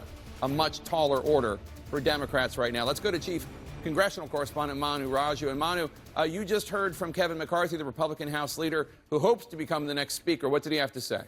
Yeah, he has been behind closed doors for much of the day, having meetings, talking to Republican members as he's trying to lock down enough support to assume the speakership, assuming that Republicans do take control of the House. And he was asked by our colleague Kristen Wilson about whether, in fact, he does have the votes to become speaker, and he indicated he does.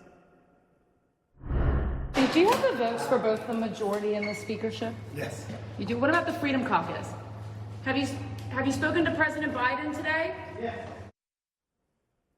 So that last part saying, yes, he has spoken to President Biden today, would not say if he has gotten the support of the House Freedom Caucus. That is a hard right faction, some of which members are threatening to vote against him. He did meet with one member of that faction, Marjorie Taylor Greene, behind closed doors for 45 minutes earlier this evening. Greene would not comment about whether she will support him for Speaker. Now, Mitch McConnell, the Republican leader, also left the Capitol just moments ago, and our colleague Ali Zaslav caught up with him as he was leaving the Capitol, and he indicated that he never predicted that there would be a red wave. He said, well, I don't believe I ever predicted that when asked about the fact that it appears that it has not yet materialized in any of the results here. He has, for a long time, has said this will be a jump ball election and indicated that he is still waiting to see the results of Arizona and Nevada like everybody else. And when he was asked about whether or not the issue of inflation played as well with Republicans as they imagined, as they hammered Democrats over this issue. Instead, he pointed to Georgia and he said,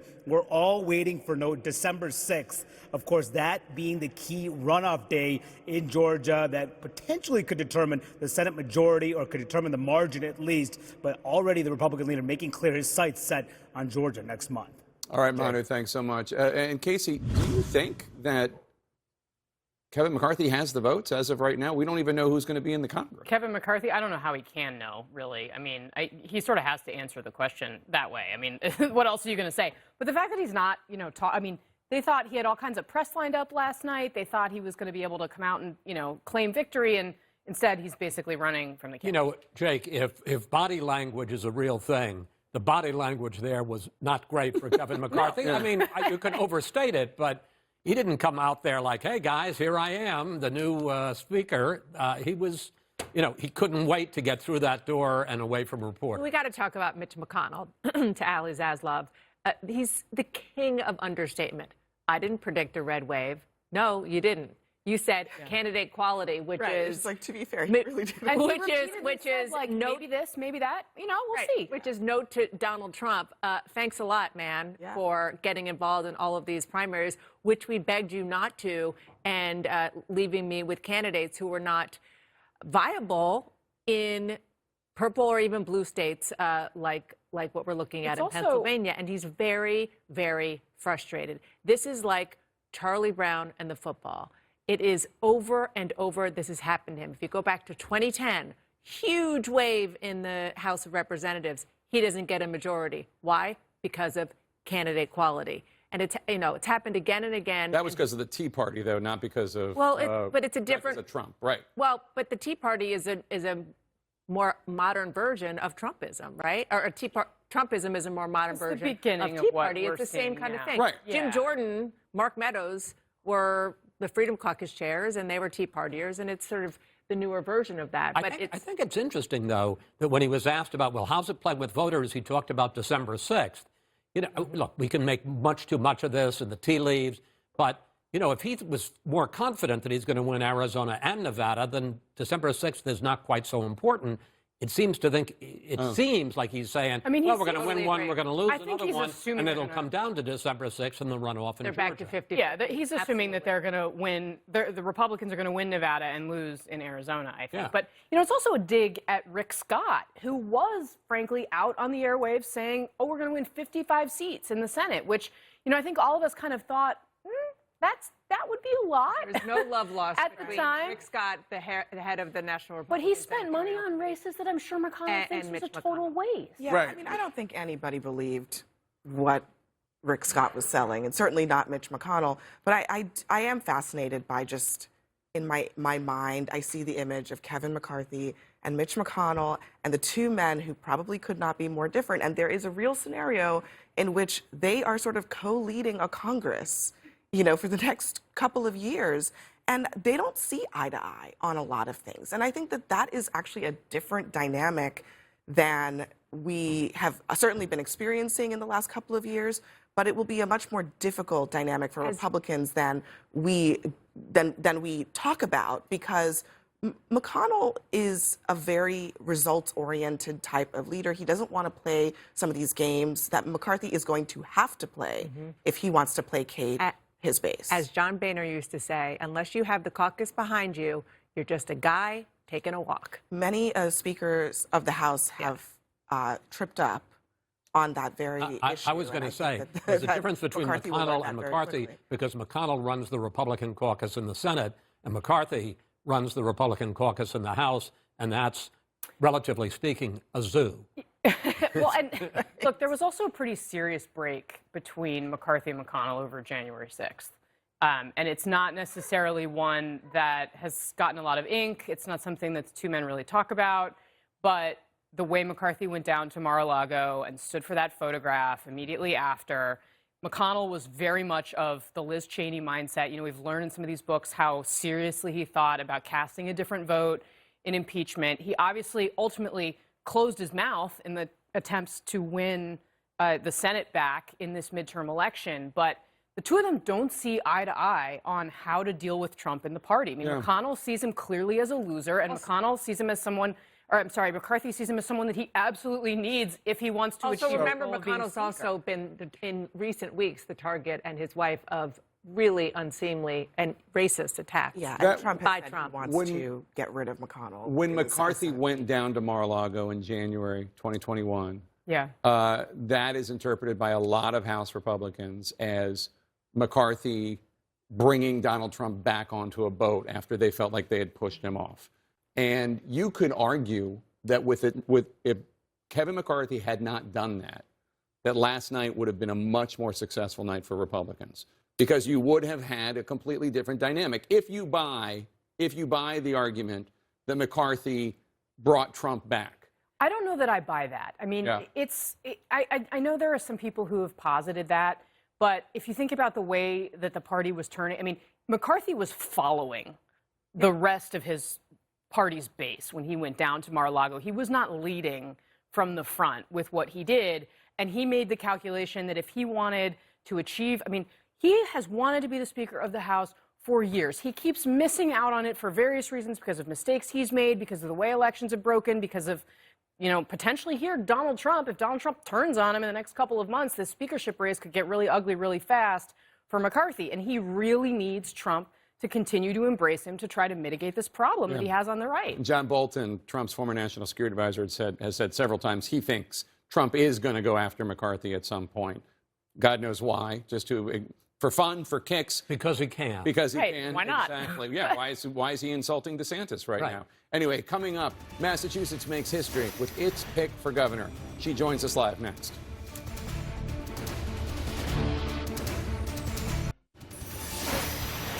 History was made on several fronts in this midterm election, including in Massachusetts, which now has its first elected female governor, Maura Healey, who is also the country's first openly lesbian governor. She joins us now from Boston for her very first national television interview as governor-elect. Congratulations, governor-elect. Tell us what this moment is like for you personally as a trailblazer, and what's your message to little girls out there and to the LGBTQ community. Well, it's great to be with you, Jake. You know, for me, this just brings about all these feelings I had as I was running and looking into the eyes of little girls, of young women, talking to young people from the LGBTQ community. You know, representation matters, and seeing is believing. And I hope that my election will affirm in those young people this idea, so important, that they can be anything they want to be. This afternoon, I got to spend time with young girls in a city just north of Boston in a great after-school program. And, you know, it was just great to be spending time with them asking questions, them engaged, them talking about politics, maybe running for office.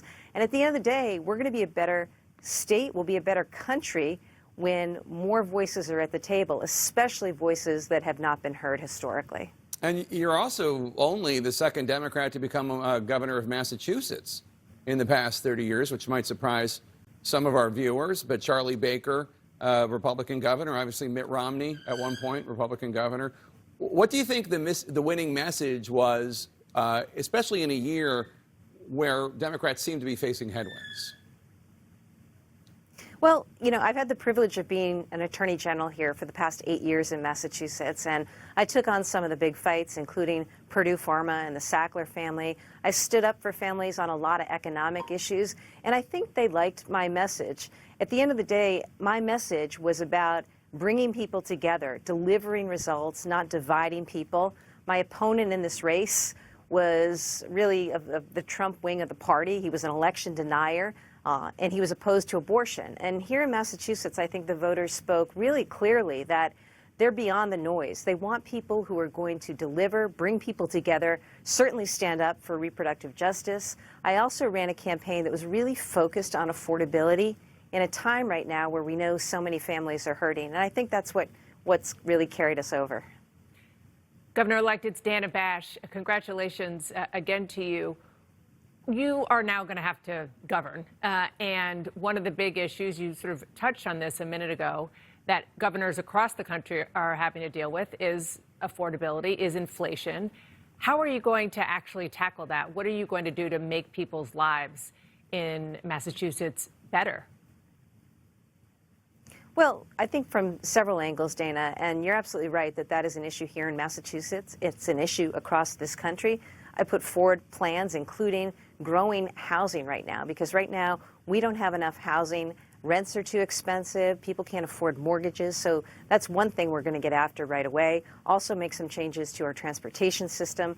We have money coming in, though, here in Massachusetts, and we're going to make smart, strategic investments. I've also proposed tax reform, and that will be my first act day one as governor. Go ahead, Dana. No, I was going to say tax reform. I mean, obviously, when you're talking about revenue and talking about having to spend money to do some of the things that you're discussing, are you going to be able to do both of those things at the same time? That's not necessarily easy at a time with inflation and maybe on the brink of a recession. Well, it's never easy, of course, Dana, but I'll tell you, here in Massachusetts, we are in good fiscal shape compared to a lot of states. The job, though, of the next governor is to make sure that we are working to make life more affordable for families here, because we don't want residents or employers going elsewhere. But, you know, I am really bullish and optimistic about our state. I had a great meeting today with Governor Baker. I've had a great working relationship with him the last 8 years, and I feel so much is possible here. There's a mood of optimism. People are looking for me and my teammate. We also have elected here in Massachusetts the country's first all-female team, or one of the first all-female teams in history, in my Lieutenant Governor-elect, Kim Driscoll. So we're excited, and people, I feel the energy out there. I feel the optimism. Yes, we've got some headwinds to deal with, but I think Massachusetts is in really solid shape to go deal with that going forward. And Governor-elect, you met with the outgoing Republican Governor, Charlie Baker, you just referred to. You met with him this morning. What advice did he give you? Well, we've had many discussions, and we'll continue to have discussions. And I also know that I'm sorry, there was something coming in here. That was just the video of you this morning discussions. We'll continue. To Baker. That was just a video of you and Baker. Oh, got it. Yeah. Okay.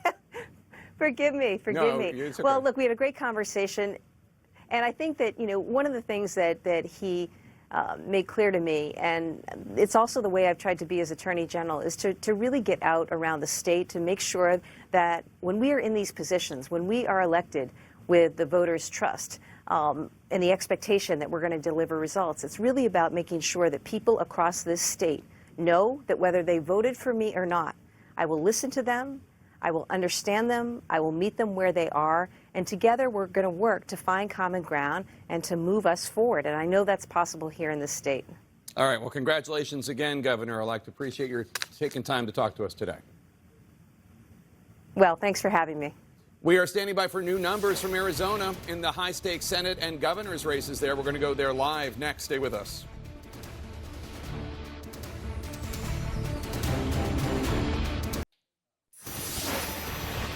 Welcome back. New numbers, new votes counted are expected momentarily in one of the key races that will determine control of Congress. We're following all of the contests that remain up in the air tonight as the country awaits the final midterm results. Let's go to CNN senior national correspondent Sarah Seidner. She's in Phoenix, Arizona, Maricopa County, waiting for new results, election numbers in the high-stakes Senate and gubernatorial races there. Sarah, what's the latest you're hearing? Look, we have about 15 minutes before we're expecting to see another significant drop that you will see of votes. In other words, these are votes that have been counted. They were early mail-in votes from Friday, Saturday, Sunday that have been counted. It could be anywhere up to 89,000 potential votes that come in. That isn't a significant number, as you know. There's about 1.6 million votes in this county. This is the most populated county in all of Arizona. So you've got that situation going on here. There are still election workers, of course, here. They're going to be here for most of the night, sorting and counting. We are just waiting for that vote drop. And when it comes down, we'll know exactly where they are in their process. There were 400,000 votes left to count here in Maricopa County. So if it's up to 89,000 of these early votes, then that will be a significant number of those 400,000. We are just waiting to hear from officials about that. They are going to give us those latest numbers, and these could have an effect on the Senate. They could have an effect, of course, on the governor's race. Because this is the most populated county, we will just have to wait and see what that is. But there is a lot of excitement on basically both sides of the aisle, both Republicans and Democrats, hoping that those numbers shake their way, because one of the races, especially the governor's race, is very, very tight at this point. And so both sides waiting to see. We have learned something about Katie Hobbs, who is now running for governor, but is the Secretary of State, so the person that certifies these votes. She says if there is a dispute, that she will not have anything to do with touching any of these ballots, just to make sure this is fair. This is a fair election. She doesn't want to have her hands anywhere near any of the votes. She is going to wait and see, she says, who wins this election. And we'll have to wait and see too, Jake. All right, Sarah Seidner in Phoenix, Arizona.